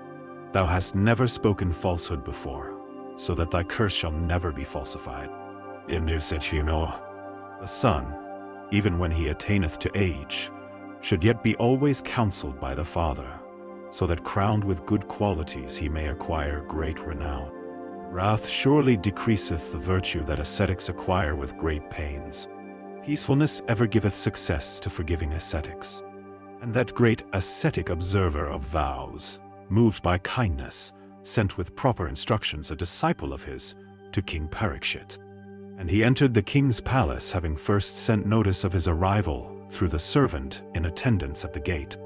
And the twice-born Gormukha was duly worshipped by the monarch. And he entered the king's palace, having first sent notice of his arrival through the servant in attendance at the gate. And after resting for a while, he detailed fully to the king, in the presence of his ministers, the words of Samika, of cruel import, exactly as he had been instructed. And Samika repeatedly asked his son to save thee, but there is none to falsify his son's curse. And the king, learning that foremost of rishis in the forest had been observing the vow of silence, was doubly afflicted with sorrow, and seeing the kindness of the rishi Samika, and considering his own sinful act towards him, the king became very repentant. And when Gormukha had gone away, the king, in great anxiety, without loss of time, consulted his ministers. And having consulted them, the king, himself wise in counsels, caused a mansion to be erected upon one solitary column. It was well guarded day and night, and for its protection were placed there physicians and medicines, and brahmanas skilled in mantras all around. And the monarch, protected on all sides, discharged his kingly duties from that place, surrounded by his virtuous ministers. And when the seventh day had arrived, that best of brahmanas, the learned Kasyapa, was coming towards the king's residence. But that prince of snakes, Takshaka, in the form of an old brahmana, saw Kasyapa approaching on his way. And the prince of snakes then spake unto that bull among Munis, Kasyapa, saying, "Whither dost thou go with such speed?" And he thought, "I would cure the monarch after he is bit by that first of snakes. By that I may have wealth and may acquire virtue also." And the prince of snakes then spake unto that bull among Munis, Kasyapa, saying, "Whither dost thou go with such speed?" And Kasyapa, thus addressed, replied, "Takshaka, by his poison, will today burn King Parikshit of the Ruru race, that oppressor of all enemies." Isas. And Takshaka answered, "I am that Takshaka, O Brahmana, who shall burn that lord of the earth. Stop, for thou art unable to cure one bit by me." So he said, and Takshaka, after this, answered, "If indeed thou art able to cure any creature bitten by me, then, O Kasyapa, revive thou this tree bit by me." And that tree, bit by the illustrious snake, and penetrated by the poison of the serpent, blazed up all around. But taking up those ashes, Kasyapa spoke these words, "O king of snakes, behold the power of my knowledge as applied to this lord of the forest." And then that best of brahmanas, the illustrious and learned Kasyapa, revived by his vidya, that tree which had been reduced to a heap of ashes. And then that best of brahmanas, the illustrious and learned Kasyapa, revived by his vidya, that tree which had been reduced to a heap of ashes. And Takshaka, seeing the tree revived by the illustrious Kasyapa, said unto him, "It is not wonderful in thee that thou shouldst destroy my poison, or that of anyone else like myself. No, Kasyapa said, I go there for wealth. Give it unto me, O snake, so that taking thy gold, Lyo, Adhyay, and that foremost of Munis viz, Kasyapa, of great prowess and gifted with spiritual knowledge, ascertaining that the period of life of that king of the Pandava race had really run out, returned, receiving from Takshaka as much wealth as he desired. The snake thereupon reflected thus, the monarch must be deceived by me with power of illusion, but what must be the means? Then Takshaka sent to the king some snakes in the guise of ascetics, taking with them fruits, kusa, grass, and water as presents. And Takshaka, addressing them, said, Go ye all to the king, on the pretext of pressing business, without any sign of impatience, as if to make the monarch only accept the fruits and flowers and water, that ye shall carry as presents unto him. And they took to the king kusa, grass, and water, and fruits. And that foremost of kings, of great prowess, accepted those offerings. The particular fruit within which Takshaka had entered was taken by the king himself for eating. And when he was eating it, there appeared, Osanaka, an ugly insect out of it, of shape scarcely discernible, of eyes black, and of coppery color. And that foremost of kings, taking that insect, addressed his counselors, saying, The sun is setting. Today I have no more tear from poison. Therefore, let this insect become Takshaka and bite me, so that my sinful act may be expiated and thee. Words of the ascetic rendered true. Neen, thou dal. And quickly coiling round the king's neck and uttering a tremendous roar, Takshaka, that lord of snakes, bit that protector of the earth. And hearing the roar of Takshaka, the ministers all fled. And as they were flying away in great grief, they saw Takshaka, the king of snakes, that wonderful serpent, coursing through the blue sky like a streak of the hue of the lotus, and looking very much like the vermilion-colored line on a woman's scalp, crown dividing the dark masses of her hair in the middle. And the mansion in which the king was living blazed up with Takshaka's poison, and the king himself fell down, as if struck by lightning. And when the king was laid low by Takshaka's poison, his counselors with the royal priest, a holy Brahmana, performed all his last rites. And the people called their new king, that slayer of all enemies, that hero of the Kuru race, by the name of Janamejaya. And the ministers of the youthful monarch, beholding that he could now keep his enemies in check, went to Suvarnavarman, the king of Kasi, and asked him his daughter Vapushtama for a bride. And the king of Kasi, after due inquiries, bestowed with ordained rites his daughter Vapushtama on that mighty hero of Kuru race. And gifted with great energy, he wandered in pursuit of pleasure, with a cheerful heart, on expanses of water and amid woods and flowery fields. Meanwhile, the great ascetic Jaratkaru wandered over the whole earth, making the place where evening fell his home for the night. And gifted with ascetic power, he roamed, practicing various vows difficult to be practiced by the immature, and bathing also in various sacred waters. And one day, he saw the spirits of his ancestors, heads down, in a hole by a cord of Virana roots, having only one thread entire. And Jaratkaru, approaching the pitiable one, himself in humble guise, asked them, Who are ye hanging by this cord of Virana roots? Seeing you with faces downwards, and overtaken by this great calamity, my pity hath been excited. What good can I do to you? Tell me quickly whether this calamity can be averted by a fourth, a third, or even by the sacrifice of a half of this my asceticism. Oh, relieve yourselves even with the whole of my asceticism. Petrus said, Venerable Brahmachara, thou desirest to relieve us. But, O foremost of Brahmanas, thou canst not dispel our affliction by thy asceticism. E'en, O child, O first of speakers, we too have the fruits of our asceticism. But, O Brahmana, It is for the loss of children that we are falling down into this unholy hell. We are rishis of the Yayavara sect, of rigid vows. And, O Muni, from loss of children, we have fallen down from a sacred region.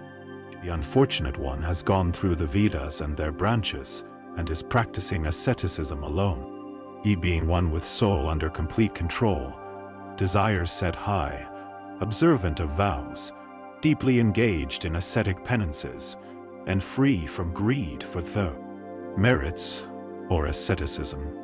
If thou meetest him, O tell him, from thy kindness to ourselves, thy Petrus in sorrow are hanging with faces downwards in a hole. Holy One, take a wife and beget children. O Brahmana, the cord of Virana roots that thou seest we are hanging by is the cord representing our multiplied race. The rat that thou beholdest is time of infinite strength. He being one with soul under complete control, desires set high, observant of vows, deeply engaged in ascetic penances, and free from greed for the merits or asceticism. O child, whether it is asceticism or sacrifice or whatever else there be of very holy acts, everything is inferior. These cannot count with a son. Jaratkaru, hearing all this, became excessively dejected, and from sorrow he spoke unto those Petrus in words obstructed by tears. The Petrus replied, saying, O son, by good luck hast thou arrived at this spot in course of thy rambles. O Brahmana, why hast thou not taken a wife? Jaratkaru said, Ye Petrus, this desire hath always existed in my heart, that I would, with vital seed drawn up, carry this body to the other world. No, my mind hath been possessed with the idea that I would not take a wife. But ye grandsires, having seen you hanging like birds, I have diverted my mind from the brahmacharya mode of life. I will truly do what you like. I will certainly marry, if ever I meet with a maiden of my own name. And going into the forest, he wept loudly in great grief. And having gone into the forest, the wise one, moved by the desire of doing good to his ancestors, said, I will ask for a bride, distinctly repeating these words thrice. And he said, Whatever creatures are here, mobile and immobile, so, whoever there be that are invisible, oh, hear my words.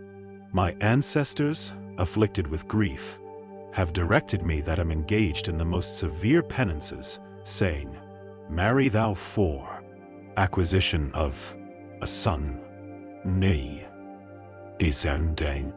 And the king of the snakes, hearing their words, took with him that maiden decked with ornaments, and went into the forest unto that rishi. And O Brahmana, Vasuki, the king of the snakes, having gone there, offered that maiden as alms unto that high-souled rishi. And the rishi, thinking her not to be of the same name with himself, and seeing that the question of her maintenance also was unsettled, reflected for a few moments, hesitating to accept her. Then Vasuki spake unto the rishi Jaratkaru these words, O best of Brahmanas, this maiden is of the same name with thee. She is my sister, and hath ascetic merit. I will maintain thy wife. Accept her. Namantanda. Tanisheri. Ho. And the rishi replied, This is agreed between us that I shall not maintain her, and she shall not do aught that I do not like. No. Then that first of mantra-knowing Brahmanas, observing rigid vows, that virtuous and veteran ascetic, took her hand presented to him according to shastric rites, and taking his bride with him, adored by the great rishi, he entered the delightful chamber set apart for him by the king of the snakes. And the excellent rishi made an agreement with his wife, saying, Nothing must ever be done or said by thee that is against my liking. And in case of thy doing any such thing, I will leave thee and no longer continue to stay in thy house. Yea. And the excellent rishi made an agreement with his wife, saying, Nothing must ever be done or said by thee that is against my liking. And in case of thy doing any such thing, I will leave thee and no longer continue to stay in thy house. And moved by the desire of doing good to her relatives, that damsel, of unsullied reputation, began to attend upon her lord with the wakefulness of a dog, the timidity of a deer, and knowledge of signs possessed by the crow. And thereupon she conceived. And the embryo was like unto a flame of fire, possessed of great energy, and resplendent as fire itself. And one day, within a short time, Jaratkaru of great fame, placing his head on the lap of his wife, slept, looking like one fatigued. And as he was sleeping, the sun entered his chambers in the western mountain, and was about to set. And O Brahmana, as the day was fading, she, the excellent sister of Vasuki, became thoughtful, fearing the loss of her husband's virtue. And having resolved at last, the sweet-speeched Jaratkaru, the sister of Vasuki, spake softly unto that rishi resplendent with ascetic penances, and lying prostrate like a flame of fire, O thou of great good fortune, awake, the sun is setting. Nedsi, Sarah, O thou of rigid vows, O illustrious one, do your evening prayer after purifying yourself with water, and uttering the name of Vishnu. The time for the evening sacrifice hath come. Twilight, O Lord, is even now gently covering the western side.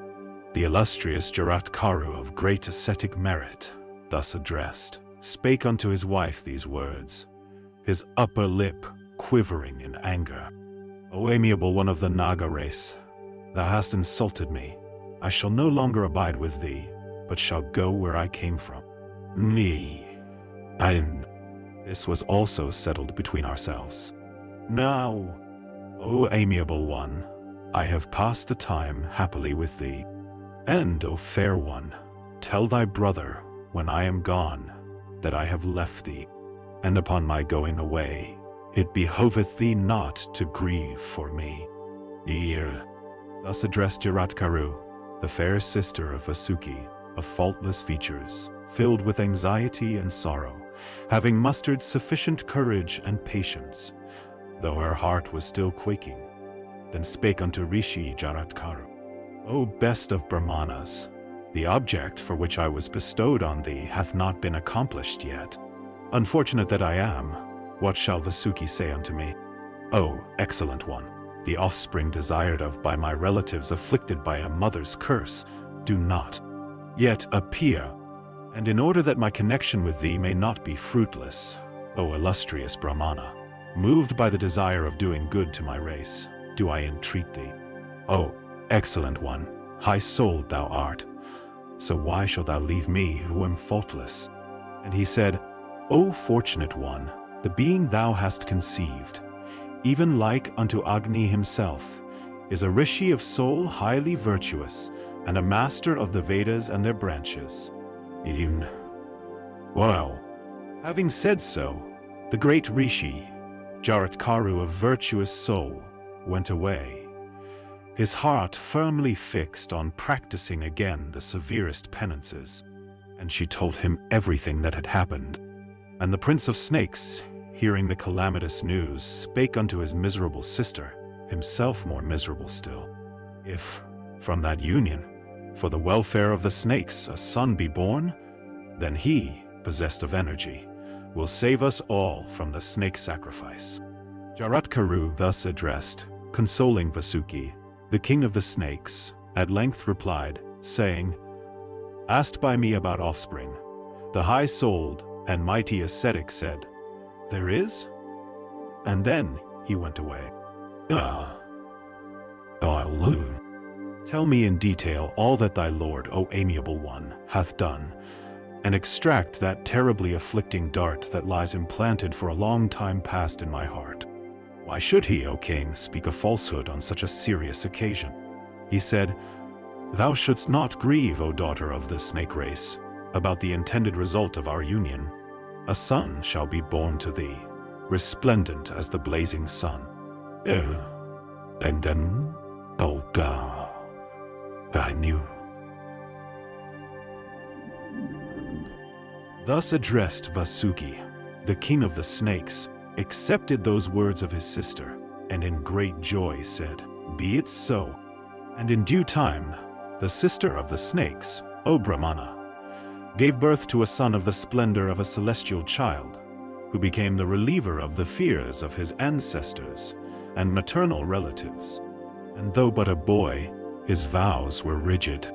He studied the Vedas and their branches with the ascetic Kyavana, the son of Bhrigu, and he grew up day by day, the delight of all the snakes.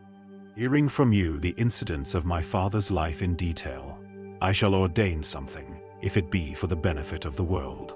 Otherwise I shall do nothing. Thy father was virtuous and high-souled, and always protected his people. Oh, hear how that high-souled one conducted himself on earth. Widows and orphans, the maimed and the poor, he maintained. Of handsome features, he was unto all creatures like a second Soma, cherishing his subjects and keeping them contented, blessed with good fortune, truth-telling, of immense prowess. He was the disciple of Saradwat in the science of arms. And, O Janamejaya, thy father was dear unto Govinda. Of great fame, he was loved by all men. And he was born in the womb of Uttara, when the Kuru race was almost extinct. And therefore, the mighty son of Abhimanyu came to be called Parikshit, born in an extinct line. Well versed in the interpretation of treatises on the duties of kings, he was gifted with every virtue, with passions under complete control, intelligent, possessing a retentive memory, the practicer of all virtues, the conqueror of his 6 passions, of powerful mind, surpassing all, and fully acquainted with the science of morality and political science. The father had ruled over these subjects for 60 years. And he then died, mourned by all his subjects. And after him, O first of men, thou hast acquired this hereditary kingdom of the Kurus for the last 1,000 years. Janamejaya said, There hath not been born in our race a king who hath not sought the good of his subjects or been loved by them. Behold, especially the conduct of my grandsires, ever engaged in great achievements. How did my father, blessed with many virtues, meet with his death? Describe everything to me as it happened. I am desirous of hearing it from you. Sati continued, Thus directed by the monarch, those counselors, ever solicitous of the good of the king, told him everything exactly as it had occurred. And the counselors said, O king, that father of thine, that protector of the whole earth, that foremost of all persons obedient to the scriptures, became addicted to the sports of the field, even as Pandu of mighty arms, that foremost of all, bearers of the bow in battle. He made over to us all the affairs of state from the most trivial to the most important. One day, going into the forest, he pierced a deer with an arrow. And having pierced it, he followed it quickly on foot into the deep woods, armed with sword and quiver. He then saw in the deep woods a high-souled rishi. The rishi was then observing the vow of silence. Indeed, the king knew not that he was a muni observing the vow of silence. Swayed by anger, thy father insulted him. O excellent one of the Bharata race, the king, thy father taking up from the ground with the end of his bow, a dead snake placed it on the shoulders of that muni of pure soul. He continued in the same posture, bearing the dead snake. Going, every day, to his preceptor, he was in the habit of worshipping him. Commanded by him, Shringen was returning home, when he heard from a friend of his about the insult of his father by thy parent. O king, the rishi insulted by thy father was severe in ascetic penances, the foremost of Manas, the controller of passions, pure and ever engaged in wonderful acts. And O tiger among kings, he heard that his father, without having committed any fault, was bearing, motionless like a statue, upon his shoulders a dead snake placed thereon. Speedily touching water he spake, burning as it were with spiritual energy and rage. These words in allusion to thy father, Behold the power of my asceticism. And having rested a while, after arrival at court, he told the king everything, saying in the words of his master, Thou hast been cursed, O king, by my son. Yea. And when the 7th day had arrived, a Brahmana rishi named Kasyapa desired to come to the monarch. But the snake Takshaka saw Kasyapa, and the prince of snakes spake unto Kasyapa without loss of time, saying, Where dost thou go so quickly, and what is the business on which thou goest?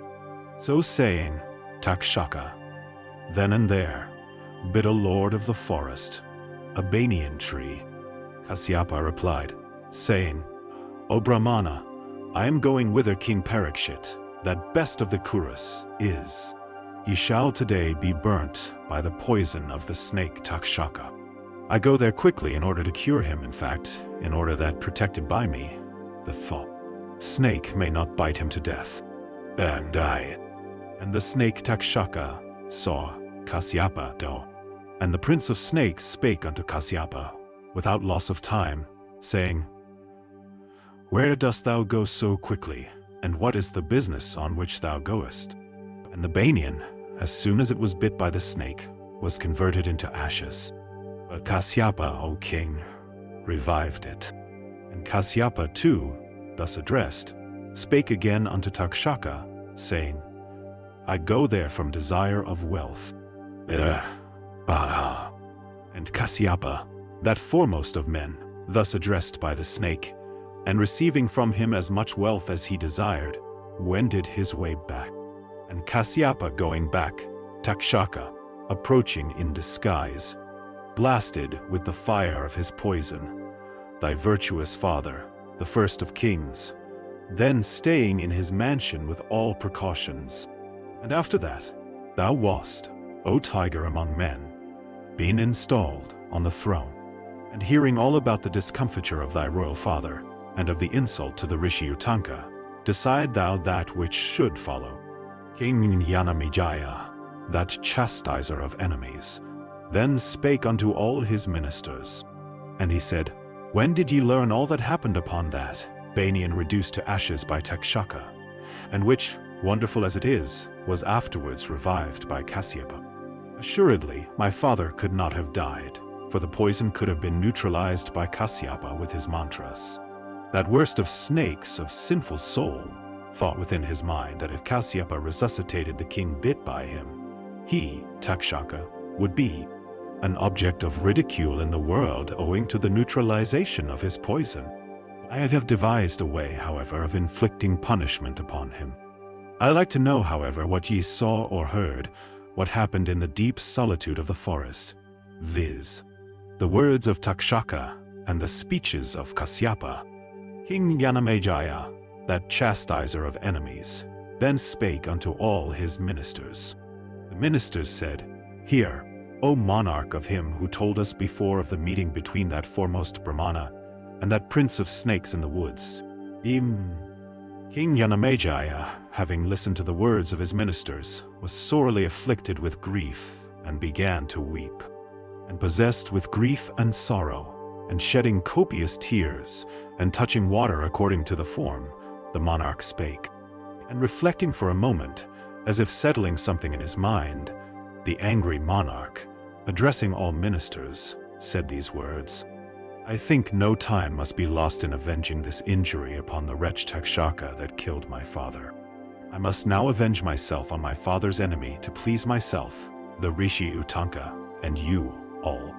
I must avenge myself on the wretch Takshaka who killed my father. Tell me what I must do. Do you know any act by which I may cast into the blazing fire the snake Takshaka with his relatives? There is, O king, a great sacrifice for thee devised by the gods themselves. It is known as the snake sacrifice, and is read of in the Puranas. O king, thou alone canst accomplish it, and no one else. Me. And the monarch then expressed his determination to perform a snake sacrifice. The chief priest answered, There is, O king, a great sacrifice for thee devised by the gods themselves. The king then said unto those Brahmanas versed in mantras, I shall make preparations for that sacrifice.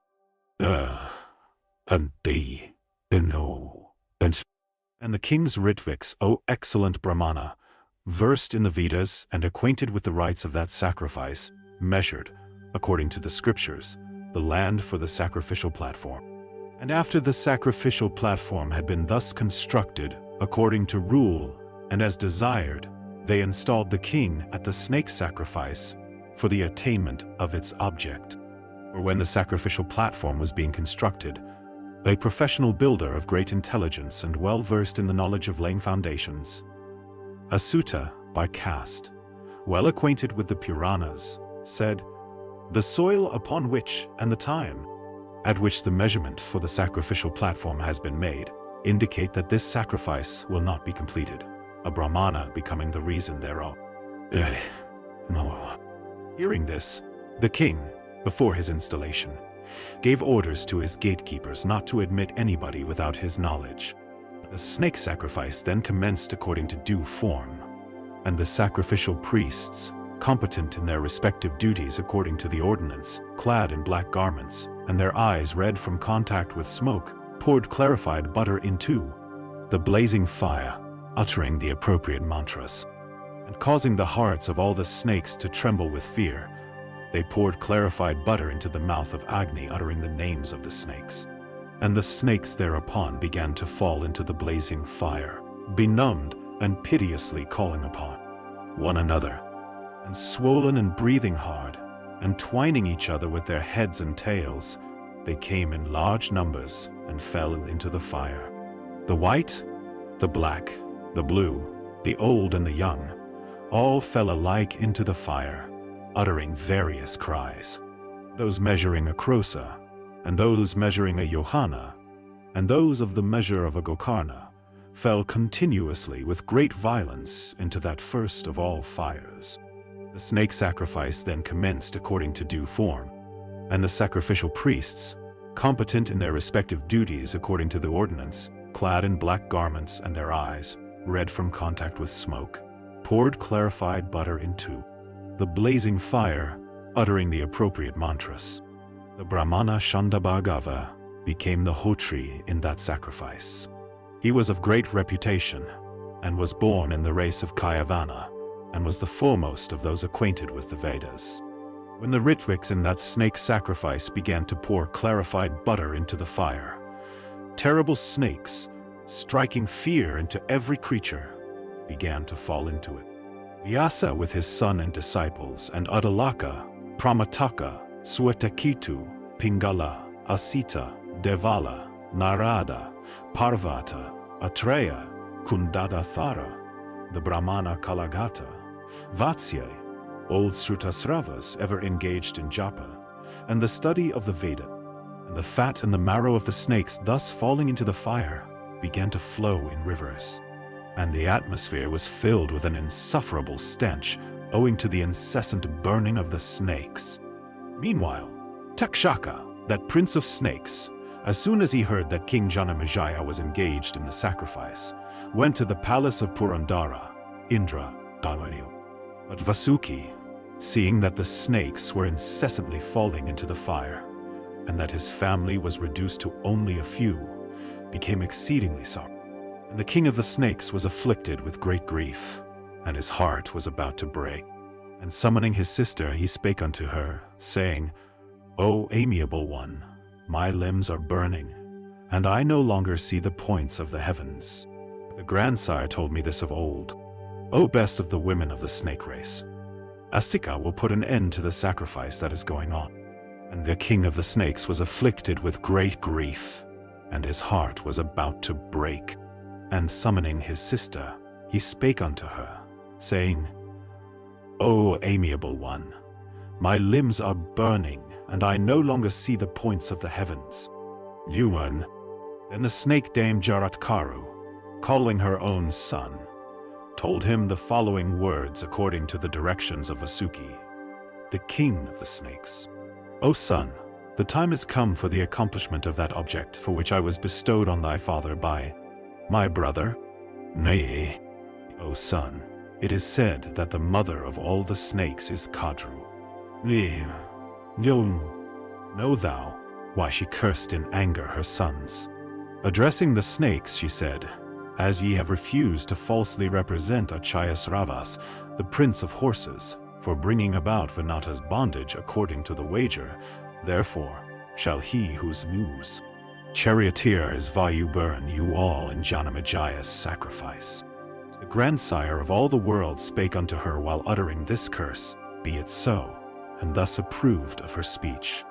Vasuki, having heard that curse and then the words of the grandsire, sought the protection of the gods, O child, on the occasion when the Amrita was being churned for. And the gods, their object fulfilled, for they had obtained the excellent Amrita, with Vasuki ahead, approached the grandsire. How may his mother's curse prove abortive? Brahman thereupon replied, saying, Jaratkaru will take unto himself a wife of the name of Jaratkaru. The Brahmana born of her will relieve the snakes. Vasuki, the best of snakes, hearing those words, bestowed me, O thou of godlike looks, on thy high-souled father some time before the commencement of the sacrifice. Thus addressed, Astika said unto his mother, Yes, I will. And he then addressed the afflicted Vasuki, and as if infusing life into him said, O Vasuki, thou best of snakes, thou great being, truly do I say, I shall relieve thee from that curse. And Vasuki then said, O Astika, my head swims and my heart breaks. I cannot discern the points of the earth, as I am afflicted with a mother's curse. And Astika said, Thou best of snakes, it behoveth thee not to grieve any longer. I shall dispel this fear of thine from the blazing fire, this terrible punishment, capable of burning like the fire at the end of the Yuga, I shall extinguish. Nurse not thy fear any longer. Nim, naus, nit. Hence on serious occasions like this, I need not say anything more, O uncle. Going thither today I shall gratify, with words mixed with blessings, the monarch Janamejaya installed at the sacrifice, so that, O excellent one, the sacrifice may stop. See